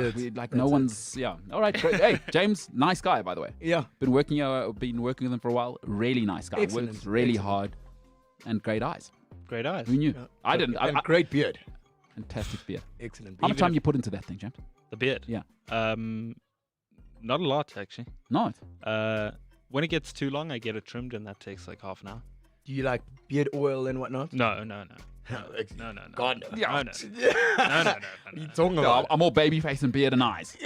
I'm not conforming to the hipster No. lifestyle that he says I'm a part of. Yeah. Yeah. Good. I say that to him, and yesterday I forget what it was. Yeah, immediately the first thing he says to me was, "I was doing that before Oh, it everyone." was the Oh, glasses. yes. Yeah. So I said his glasses are hipster. He's like, "I had these before everyone."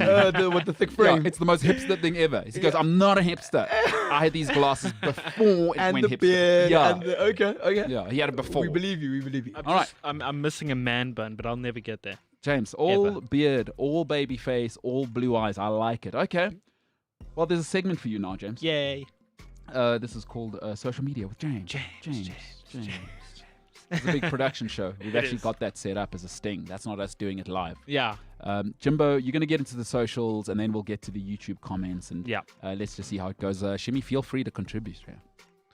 Cool. So, first one is from Zlatan. Mm-hmm. Just by the way, today's social media with James.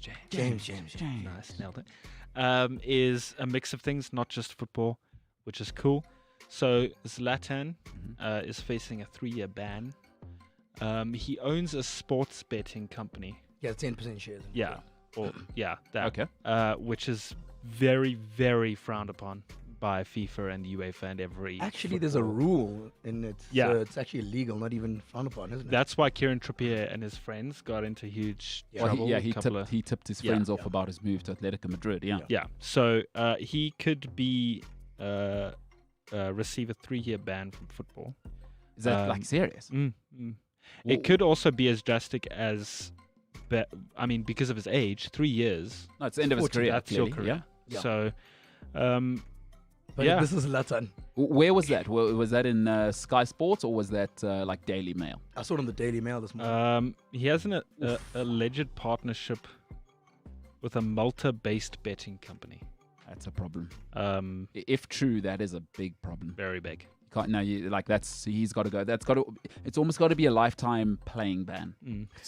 So it's funny though, because the article that I read actually mentions that the Swedish FA knew about this, and that's why they didn't take him in 2018. It was the Euros or something like that. Oh, wow. They didn't call him up in 2018 because this has been hanging over his head.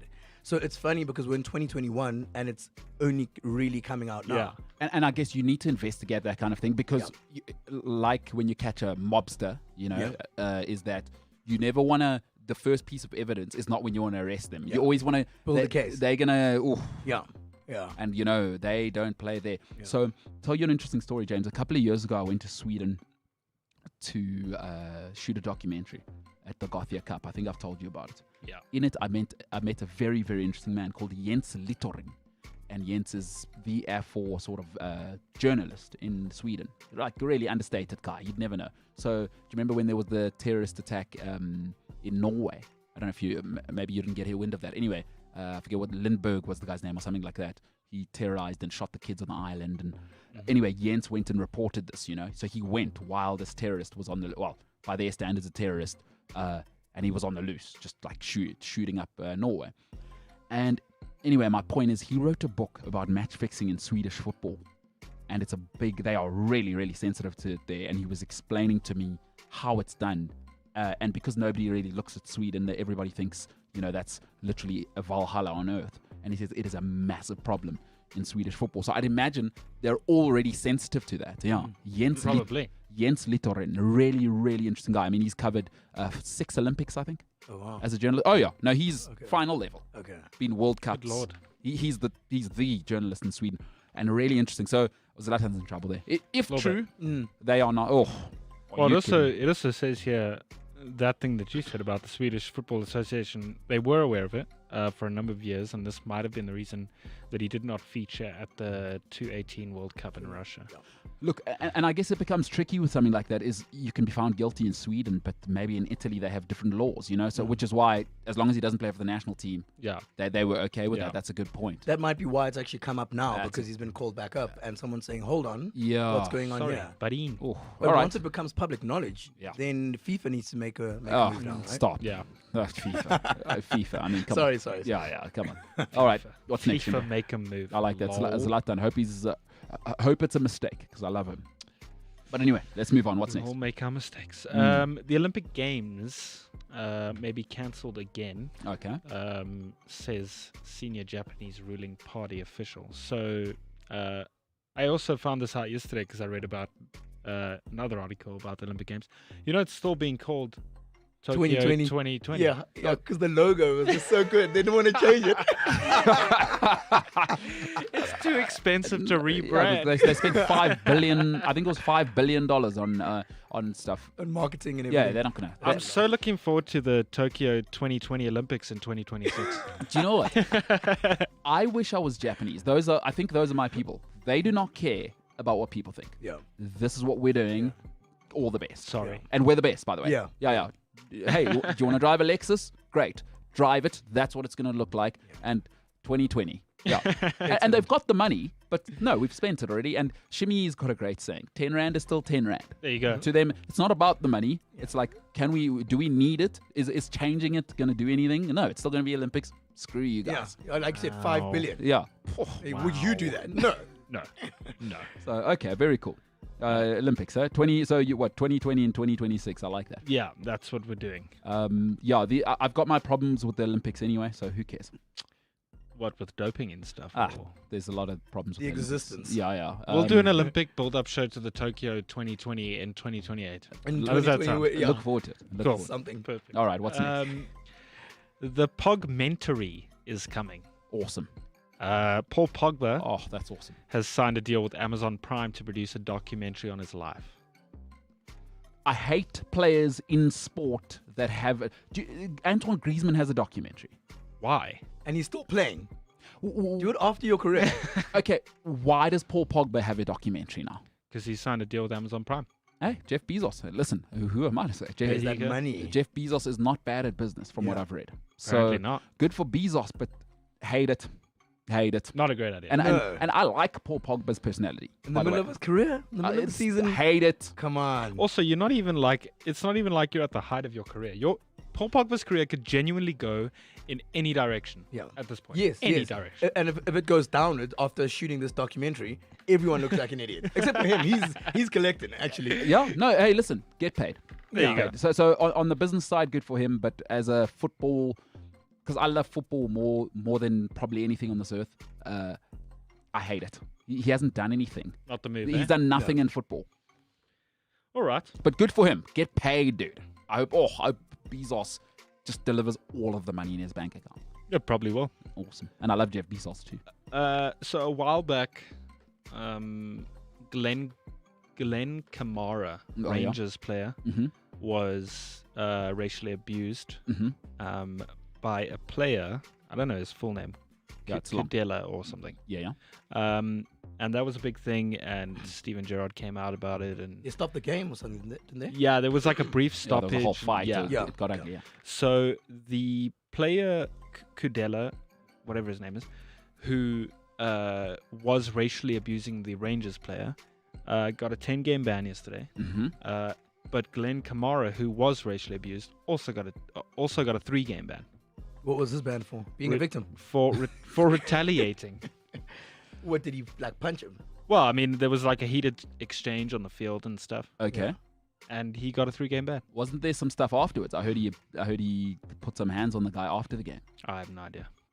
So wait. It's interesting to know what he did and what the charges are against Kamara. So before we get too emotional about how could the victim be charged, I mean, if he headbutted him in the middle of the game and the rules are quite clear about that, then unfortunately, rules is rules. Because Patrice Evra Luis Suarez got 9-game ban, eh? 7. 7-game ban, and Evra got nothing because Evra didn't turn around and headbutt him. Yeah. So Kamara be better.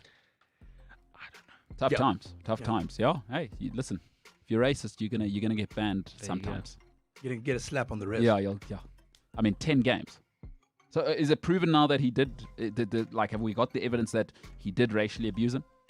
Yeah, I mean, if he's gotten his sentence. So then, what the hell is 10 games? Yeah. Is that a joke? But okay, it's European football, whatever. Yeah. I mean, hey, interesting story. Plenty to say about it. So it says here, Kamara was banned for 3 games after being found guilty of assaulting Kudela in the tunnel after the Yeah. No, I read that. Yeah, look, okay. Listen, we can't have Marshall, as painful as this sort of topic is, and I can only imagine, clearly he's sensitive to it. I told you I'm not sensitive to racial abuse personally, but listen, we're not animals. Like, you can't sort your own thing out. Yeah.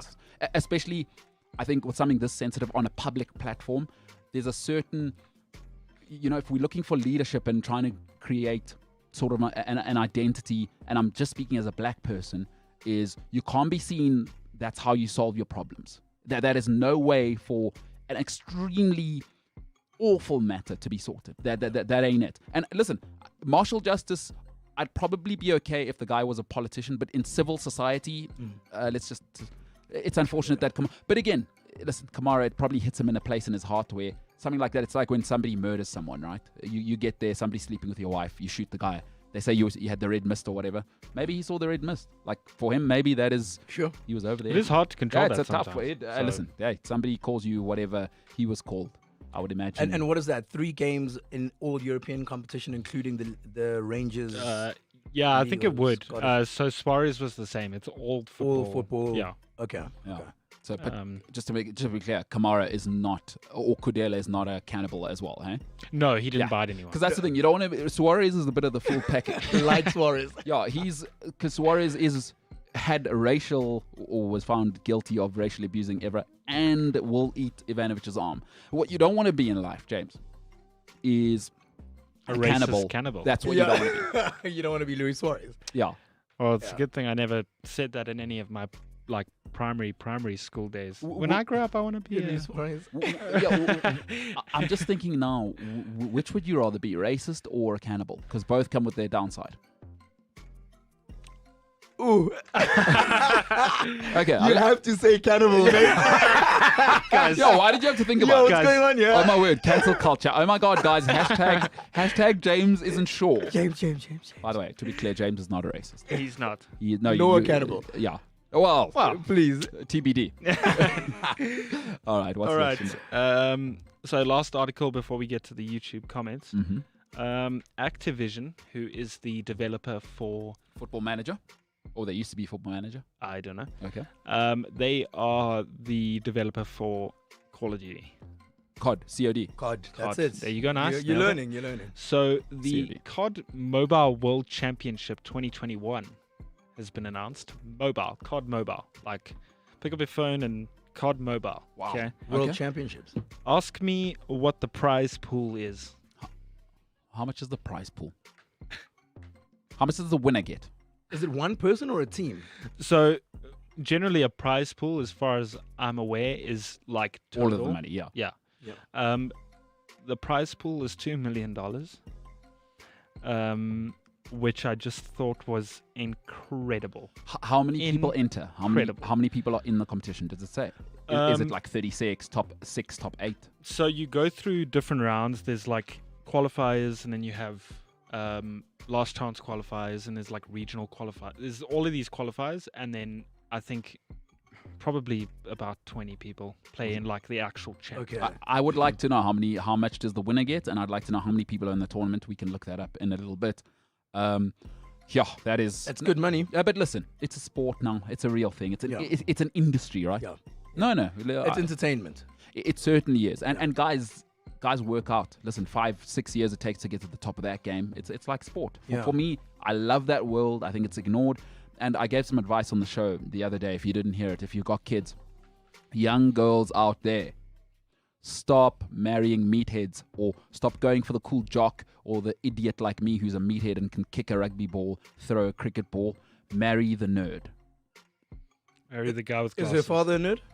Whose father? The girl that you're talking about? I don't care. I don't want to get Can't into go it. against her instincts. Listen, marry the nerd. It is stupid to marry the quarterback. It is stupid to marry the soccer player. Marry the nerd. They become Steve Jobs. And there's lots more nerds that can go and make money. I can be in tech in every country. True. 0.001% of the world get into football academies. Forget becoming Paul Pogba. Marry the nerd. Marry the nerd, ladies Marry and the gentlemen. nerd. Marry the nerd.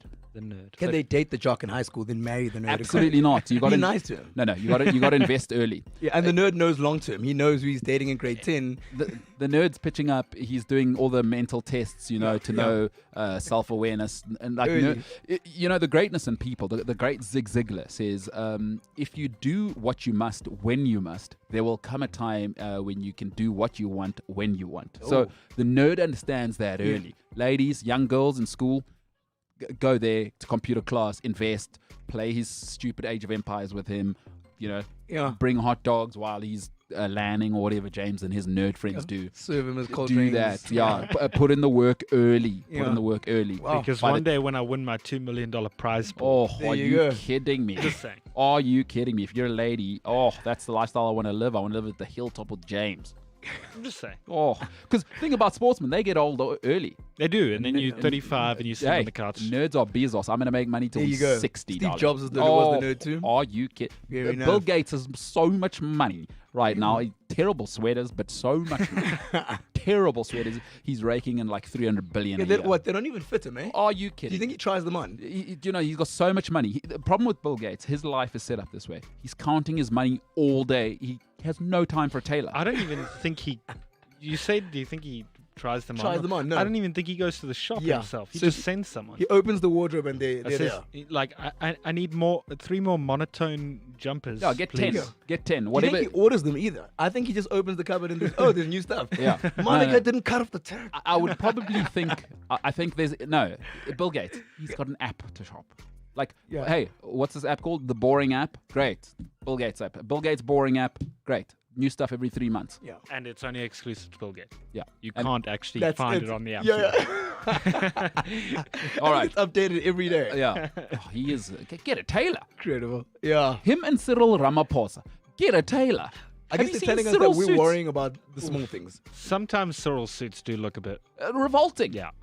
Like, get All a the time. tailor. Other times he The looks guy's a- snazzy The as guy's hell. a billionaire. Get a tailor.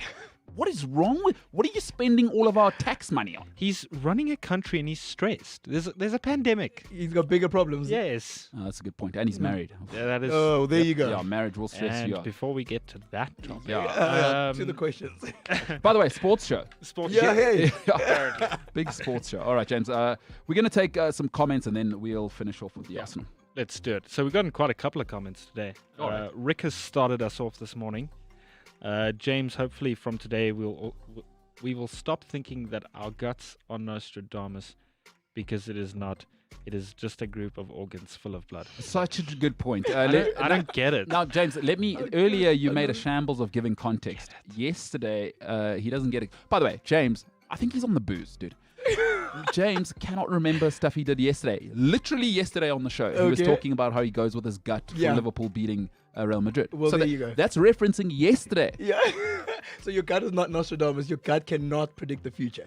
Basically. Oh my gosh. Oh. James, get off the booze. Stop Guy, he's got a lot going on here. stop putting whiskey in your cornflakes. I'm running a show. So Rikus, I hear you. Because I don't booze my whole life and I don't have problems with it. Like, do you have big debt? What else is going? What is in your mind, James, that you can't remember something you said? Do you remember yesterday when you said about your team and your gut feeling? Do you remember that? I do. Yeah. Oh no, you don't. Actually, I reminded you. Okay, Rikus, I like that. That's so true. That's so true. What's the next comment? Wandy, Mhm. coconut cream with my coffee. I believe in water memory. It's real. Yeah, I mean, I think that was the whole coconut Yeah, water vibe. very nice. I mean, Good almond milk. Tumelo says, "Happy birthday, Shimmy." Thank Don't- you. Don't let your host's moody pessimism set the bar because they lost his test tube dates. What? Wow. Okay. I'm not triggered by that, but I'm shook. He's Yeah. very creative. some might be. But I don't want to say it wrong. But Baset Sana, is that how you say it? Yeah. Yeah. Okay. Why not? Just says hello. Okay. Hi. Hi there. How you doing? Yeah.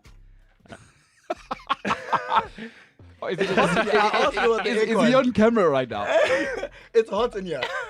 I'm sorry, guys. I asked James, you to turn James, on the take a aircon. video of what is happening on your phone right now. For those on the Feel this. podcast, Feel this. for those on the It is Great. quite podcast, Isn't it great? Thank you, James, Joa. take a video. For those on the podcast, Shimmy has pulled out your Japanese style hand fan. This is from Doha. People in the studio actually care. Thank you. Unbelievable. It's boiling in here. It I is- asked you to turn out the aircon. It is a moment in history. Oh man, it feels great. Do you want to try this? I don't. Try this. You can't judge it. How great is it? How great is that? It's half a degree cooler than the room. It's fantastic. This is Until you do something about this aircon. This show is a shambles. So have you taken metrosexual to another level? Like, you're so comfortable with whatever's happening in I'm life. just always comfortable with what I want to do. Yeah. I can't care about what you think if I'm going to sit here being hot and having beads of sweat on my head. Jimbo, what's next? Senzo I'm says, flattened, by the way. If someone could do something about the aircon, we wouldn't need this. don't we have a remote for the No, aircon? no, forget it. We'll Okay, move on. What is the moving next question? The guy's got a Japanese hand fan. Nothing matters after this. Senzo says 100% correct, Shimmy. I'm not sure what we were talking about there. Yeah. The Man United stuff. In because- general, I think. probably. Yeah. Rickus on the Man United stuff says United looks the best at the moment since Fergie has left. Times change and United had to change their ways. Sometimes you have to splash the cash to win trophies like City does. Listen, in life, whenever you're splashing big money, what it tells you is you've actually made, you've had years in your life. And this is personal life and in business. Often if you have to slash big money, you screwed up big time. United know now they screwed up for 8 years. And the only way to recover is drop that money. Right?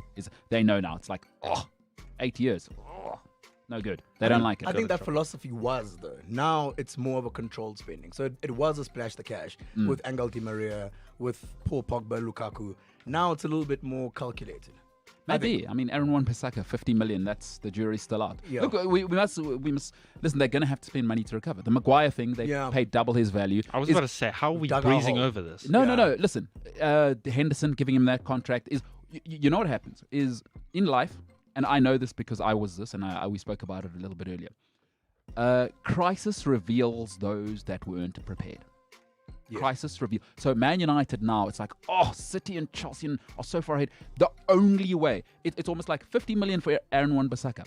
What? Yeah, there's no other option. But there's no other option. Yeah. United have to do that because they've screwed up for so long. I couldn't agree more. And to recover in life, if you screw up a marriage, you screw up whatever, it's going to cost you money. If you're not prepared as a person, COVID revealed to a lot of businesses is if you weren't prepared to win in the long term, if your systems were poor, which is what Uniteds have been, Shimi put it beautifully, they're restructuring and getting a system now, that's how you win long term.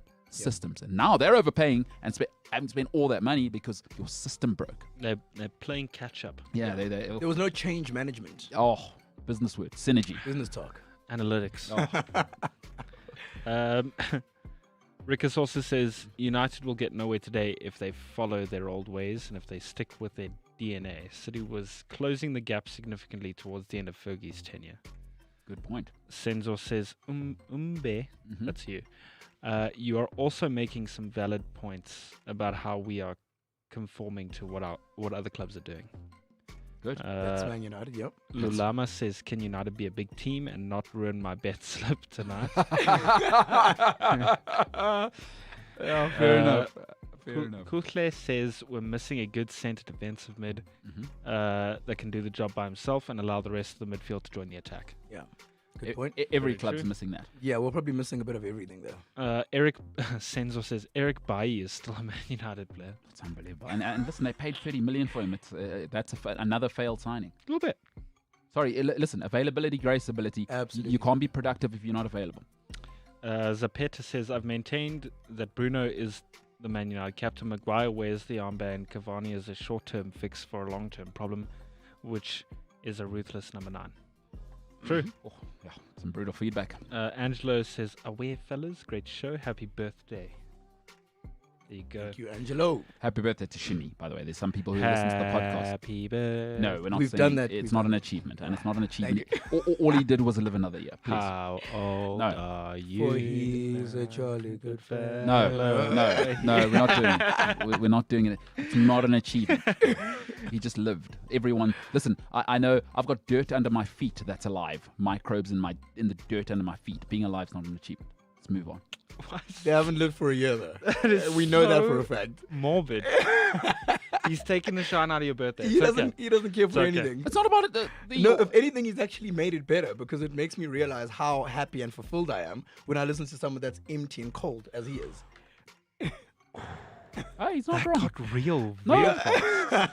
I'm not tricked. It's true. It's I'm not just true. We're triggered. just saying facts. You listen, James. I've told you this before. Just because you don't like what someone has to say and it hurts your feelings, it doesn't mean it's not true. I was hurt on your behalf, so. No, don't be. It's true what he's saying. It hurts my feelings, but what must I do? It's not less true just because I'm hurt. Just because listen, everybody's entitled to be It's just a offended. fact. I don't know why he's hurt. Everybody's entitled to be offended, right? That doesn't entitle you to being right. Just because you're offended, it doesn't mean you're right. I think you are kind of hurt because now you're just like popping off. Sounds like it, yeah. Plus, I can't give offense. You can only take offense. So He's if projecting. he takes offense, Yeah. it's this baby. Say less. You're right. Good call. I like it. What's next, Jim? David LaRue says shoes, yawn. Oh. Oh, he doesn't like shoes. Oh, listen, I know David LaRue. He doesn't like shoes. He is a mountain man. Well, he says this is a nice, boring segue to Arsenal. He is uncivilized, by the way. He is Uncivilized. Senzo says shoes, cars, art, they're all kind of the same thing. Got your Told vices. Okay. No, hey, you and Senzo are wise. David LaRue says, was wondering how you were going to make the Gunners seem interesting. Yeah, well, that's why we needed that big prelude. Kutle says, Ole has let down young players like Williams and Tuned Sebi by not playing these guys enough. Very true. I think those two have kind of disappeared off the scene. Shimi raised a great point earlier. I think Ollie's worried about his job. Unfortunately, when you're on the job and there's pressure, young people aren't consistent. The one thing about young people, they are consistently inconsistent. He had no time to build a philosophy there. Ollie's not Mourinho. Ollie's not these Pep Guardiola. And I think you said that a bit earlier, Shims. Yeah. There's no way he can play the youngsters because he needs to win, and he needs to win now. Plus, this is a loaded Man United team in terms of money. Do you think the management at Man United are not going, excuse me, we've spent $500 million in the last 4 or 5 years. We don't want to hear about developing talent. This ain't the time. And I think people romanticize the idea of a youngster coming through the academy a little bit too much. If you think about the best time to play a youngster, it's not in a game where the team has to win. There's way too much pressure. He's not going to express himself. He's not going to run at defenders when that is his thing. You know, you want to put him in a game where the team's 4-0 up and it's the 76th minute. He has enough time to run out, maybe create a couple of chances. That hasn't happened enough, and we've seen with Twanze where they've put him on a couple of times, and he's kind of screwed up. So now what you want to do is just nurture him, put him on the side. Don't worry about it. I mean, he's had the racist abuse in his inbox. He obviously feels bad about the 2 occasions where he came on as a sub. I think Leicester, he scored an own goal. Yeah. And then he conceded a free kick against Everton where Calvert-Lewin scored the equalizer. So you need to just put him back on ice. Everyone wants to see the youngsters. Everyone goes, oh, we signed Amad Diallo, but for what? Because he's not playing. Give him time. You know, Greenwood came in towards the end of last season. He was called to the first team at the beginning of the season. Only when he's ready to come in. Just give it time, guys. He's young. He's young. There's a lot of time. Let them develop. That's it. Son. That's it. I like it. Cool. Sorry, I've lost where we were. Be more professional. David LaRue says, was wondering how you were going to make the Gunners more interesting. Yeah. I've said that. Yeah. David LaRue also says, try spending some of that money the next time we have lunch. I mean, this guy. Hey. I literally paid for. Oh, okay. Hey. It's personal. I'm not going to get triggered because he said he didn't get triggered. I Did did. you see he was about to pop off? It's starting to get hot again. because it's not. Yeah, maybe I need a Japanese Got a bit fan. hot and yeah, you do. Maybe I need a Japanese fan. All right. David LaRue. Patrick says, absolutely terrible joke. Okay, that was, I think, my Taken. Yes, taking the James, you need to get off the booze because you couldn't remember. Again, what are you drinking? What joke? No, look, there's been quite a few in your... Yeah, exactly. Yeah, there've been a lot of jokes. Yeah, I'm a funny guy. Yeah. Also, I'm dealing with batteries that are now dying. Yeah. Hey, Exactly. This is what happens. Pimu says, you would be the worst Japanese person in Malilo. How does he know that?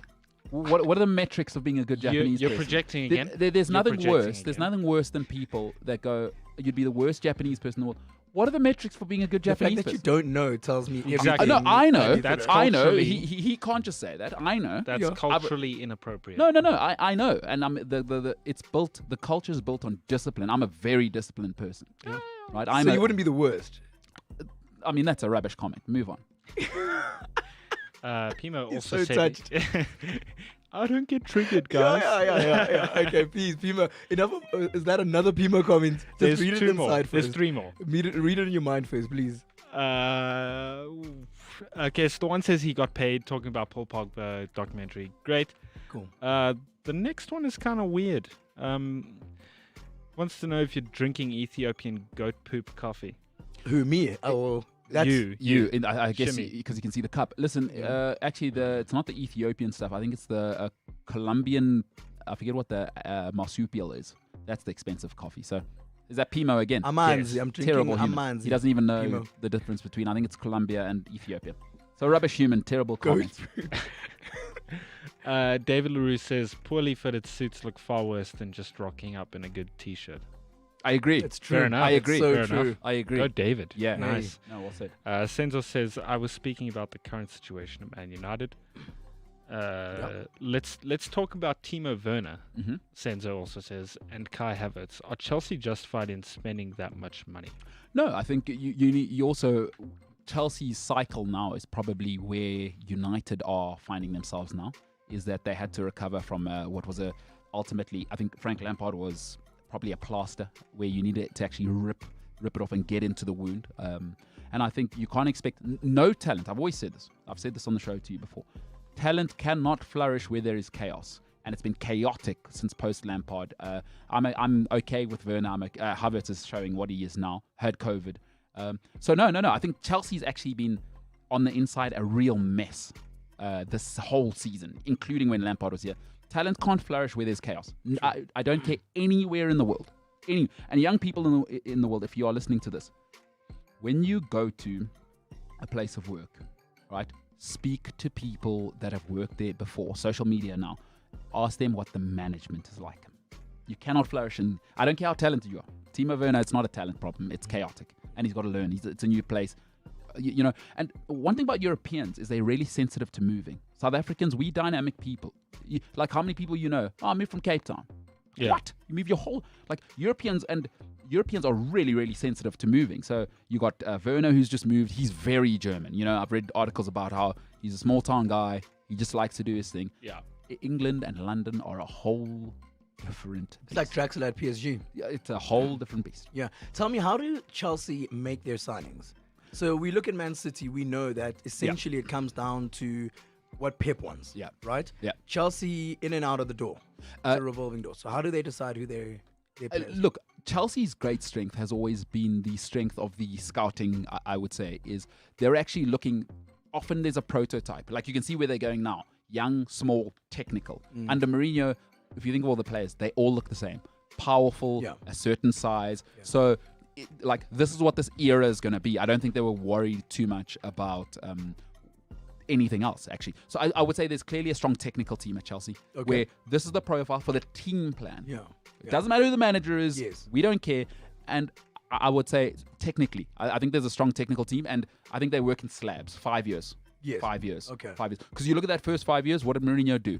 Big, fast leadership. So think of Mourinho's players: Ballack, Essien, Drogba, Athletic Cech, guys. Yeah. you know, Carvalho, Ivanovic. all leaders. Yeah. And I don't care about technical. I want to bully this whole league into oblivion, which is why Arjen Robben didn't actually last, right? Mourinho doesn't like that. Injured, soft, and no. Yeah. You know, robotic. And then you look at kind of this era. I think they're looking at a slab of technical. You know, technical, small, slight. Ziyech yeah, Ziyech, Pulisic. They're going to try that. And I think that's the way they're going to go, by the way. Even the defenders. Yeah. Think of the defenders. Chelsea don't have a bully at the back. No. Thiago Silva, Christensen. Zuma. They're clean defenders. Yeah. So I think the next slab, every coach has to be technical or... Aspilicueta can be Oh, quite no, a bully no, sometimes. but I mean, he's a legend. He's a proper... Yeah. He's a nice hybrid. I like Aspilicueta. But I'd say there's a technical team. Yeah. And Peter Cech will head that up for the next generation. Okay. And I think the nice thing, Chelsea are unique. Abramovich is the business model. Yeah. Right? Yeah. I love that business model. Would you say Bayern Munich or similar? I was going to say. Yeah. Yeah. There's you know what's nice about Chelsea and the teams that are successful, actually. In fact, institutions that are successful. There's one clear place where the buck stops.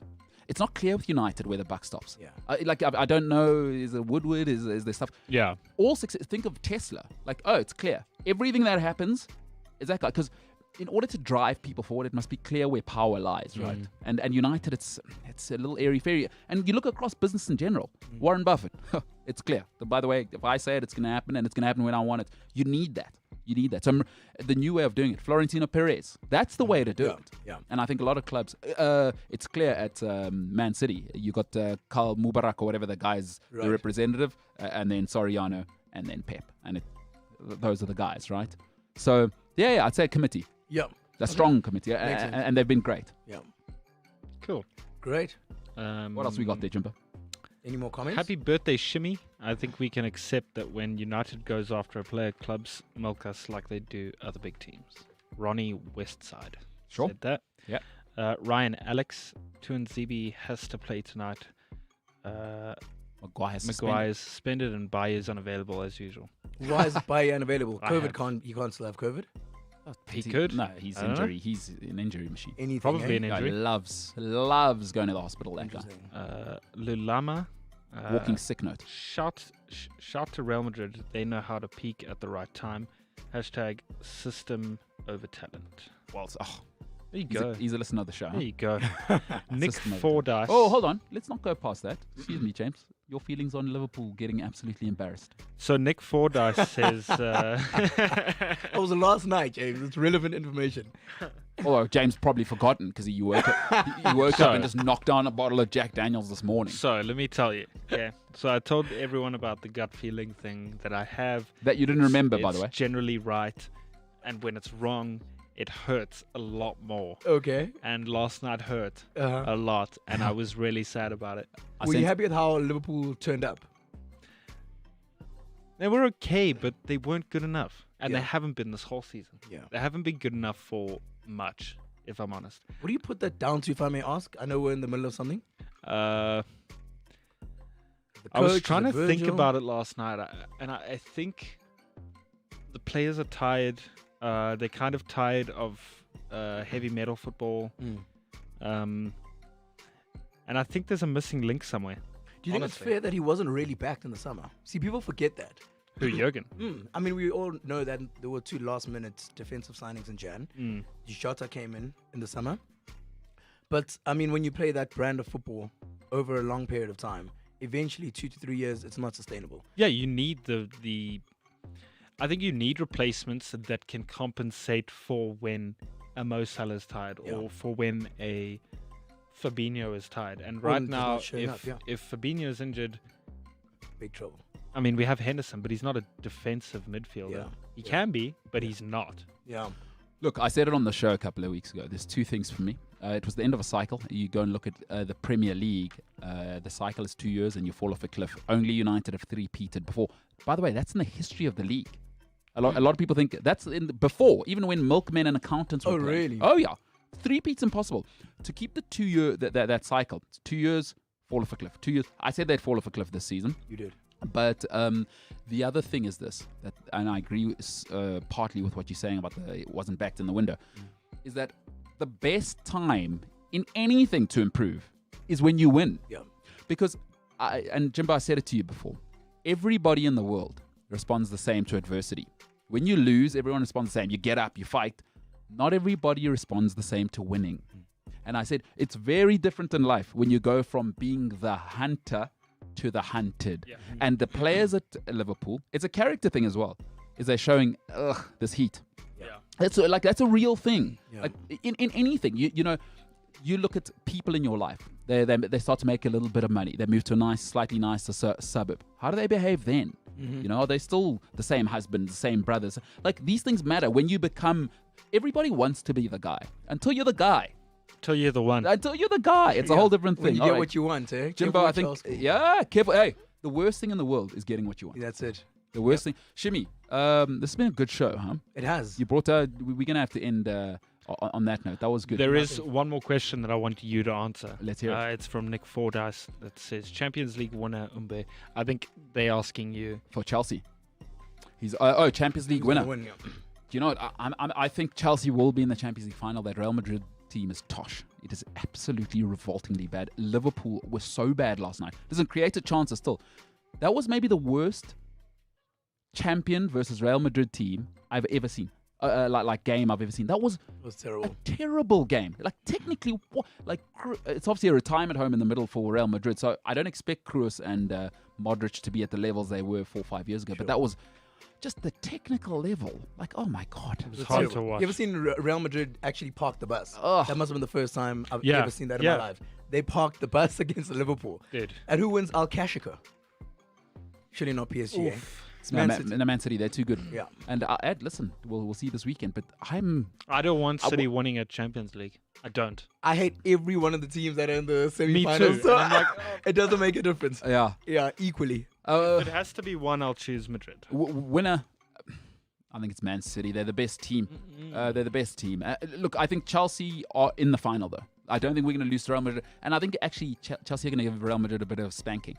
They're everything that Real Madrid are not. They're organized and they're a bit cold. That was a great performance against Porto in the second leg, even though we lost. But it was they suffocated them. Yeah. And that Real Madrid team better shape up. I think Chelsea are going to give them a bit of a football lesson, actually. And Pulisic's coming on. And I think Man City. Well, So yeah. you say Chelsea. I'm saying No. Real Madrid. I say Man City. Man City. Oh, wins sorry, it. Man City, Man sorry. City to win it all. I'm saying Madrid only because I hate all of the Yeah, other so who do you teams. think will win? Not who would you like to win? Yeah. Because I know that. I don't want to say it. What does but your gut say, James? Try and, wait. Okay, wait. Your hold on. logic. Sorry. Actually, go with your logic, not your gut. Because we've seen that doesn't It work. was wrong And once. you never remember it, yeah. James, write this down. I'm asking you what your gut says, and if somebody comments on that tomorrow, it's about this. Okay. So if someone says something about a gut, I'll know what they're talking about, right? Yeah. Cool. Oh, I don't know. You might put whiskey in your cornflakes again and forget tomorrow. I don't want them to, but I'm gonna say probably the winner of the City PSG game will win the Champions Win it, League. huh? Yeah. Oh, James, tough stuff. Liverpool, absolutely horrendous. And that was that's going to ruin probably what your week, your year. They'll be in the Europa League next year. Oh no, I cry myself to sleep about it. Oh, that's Absolutely. awful. All Sorry to right. be there. Listen, Great James, stuff. those are your problems. James crying himself to sleep. Hey, makes sense that he puts whiskey, a bit of bourbon into his Krispy Kreme donuts in the morning. I as don't he need has them Krispy Kreme donuts. All right. Well, And it's okay if you do that. yeah, and, sure. Yeah, you do. James, you're eating ice cream in bed, huh? When did I do that? Yeah, but you do eat in bed. He didn't say no. Yeah. No, I, It's all right. not no. You're taking this out of James, context. too late. Which The is it? Not all of the time. All right, ladies and gentlemen. Great answer. James, a monster. Somebody who eats ice cream in bed, not all of the time. Nothing worse than those people that go, I'm not a messy eater. They got It's chips fine in the to eat in bed. bed. You're a monster. Shimi You Murukure. say it's fine to eat in bed. No, I'm saying that's. I'm just. There's a finishing type. with- There's a type. I'm not happy about. Yeah, this. Shimi, Right. No. Shimi, you're a legend. Thanks for joining us on the show. Thank you very much, guys. Thanks for being here, Yeah, bro. it was awesome. I had a lot of fun. Looking Good. forward to having you back. We will be somewhere else next time, hopefully, and you'll be a little bit more comfortable. Look out for that over the next 2 weeks. Big things coming. We're up to stuff. James, Jimbo Illingsley, good stuff today. James production got it together. Beard's looking fierce. The eyes are looking good. Baby face, beard, and blue eyes. All right. My name is MKT, by the way. This is the MKT Show. And remember, go and like, share, subscribe this. Before you go, push like. If you don't like this, go back to manicuring your feet or whatever you were doing before this. You don't have to push down and just push this one. Thumbs up. For now, the MKT Show, ladies and gentlemen, it has been an absolute honor to be with you. But for now, we are the hell out of here.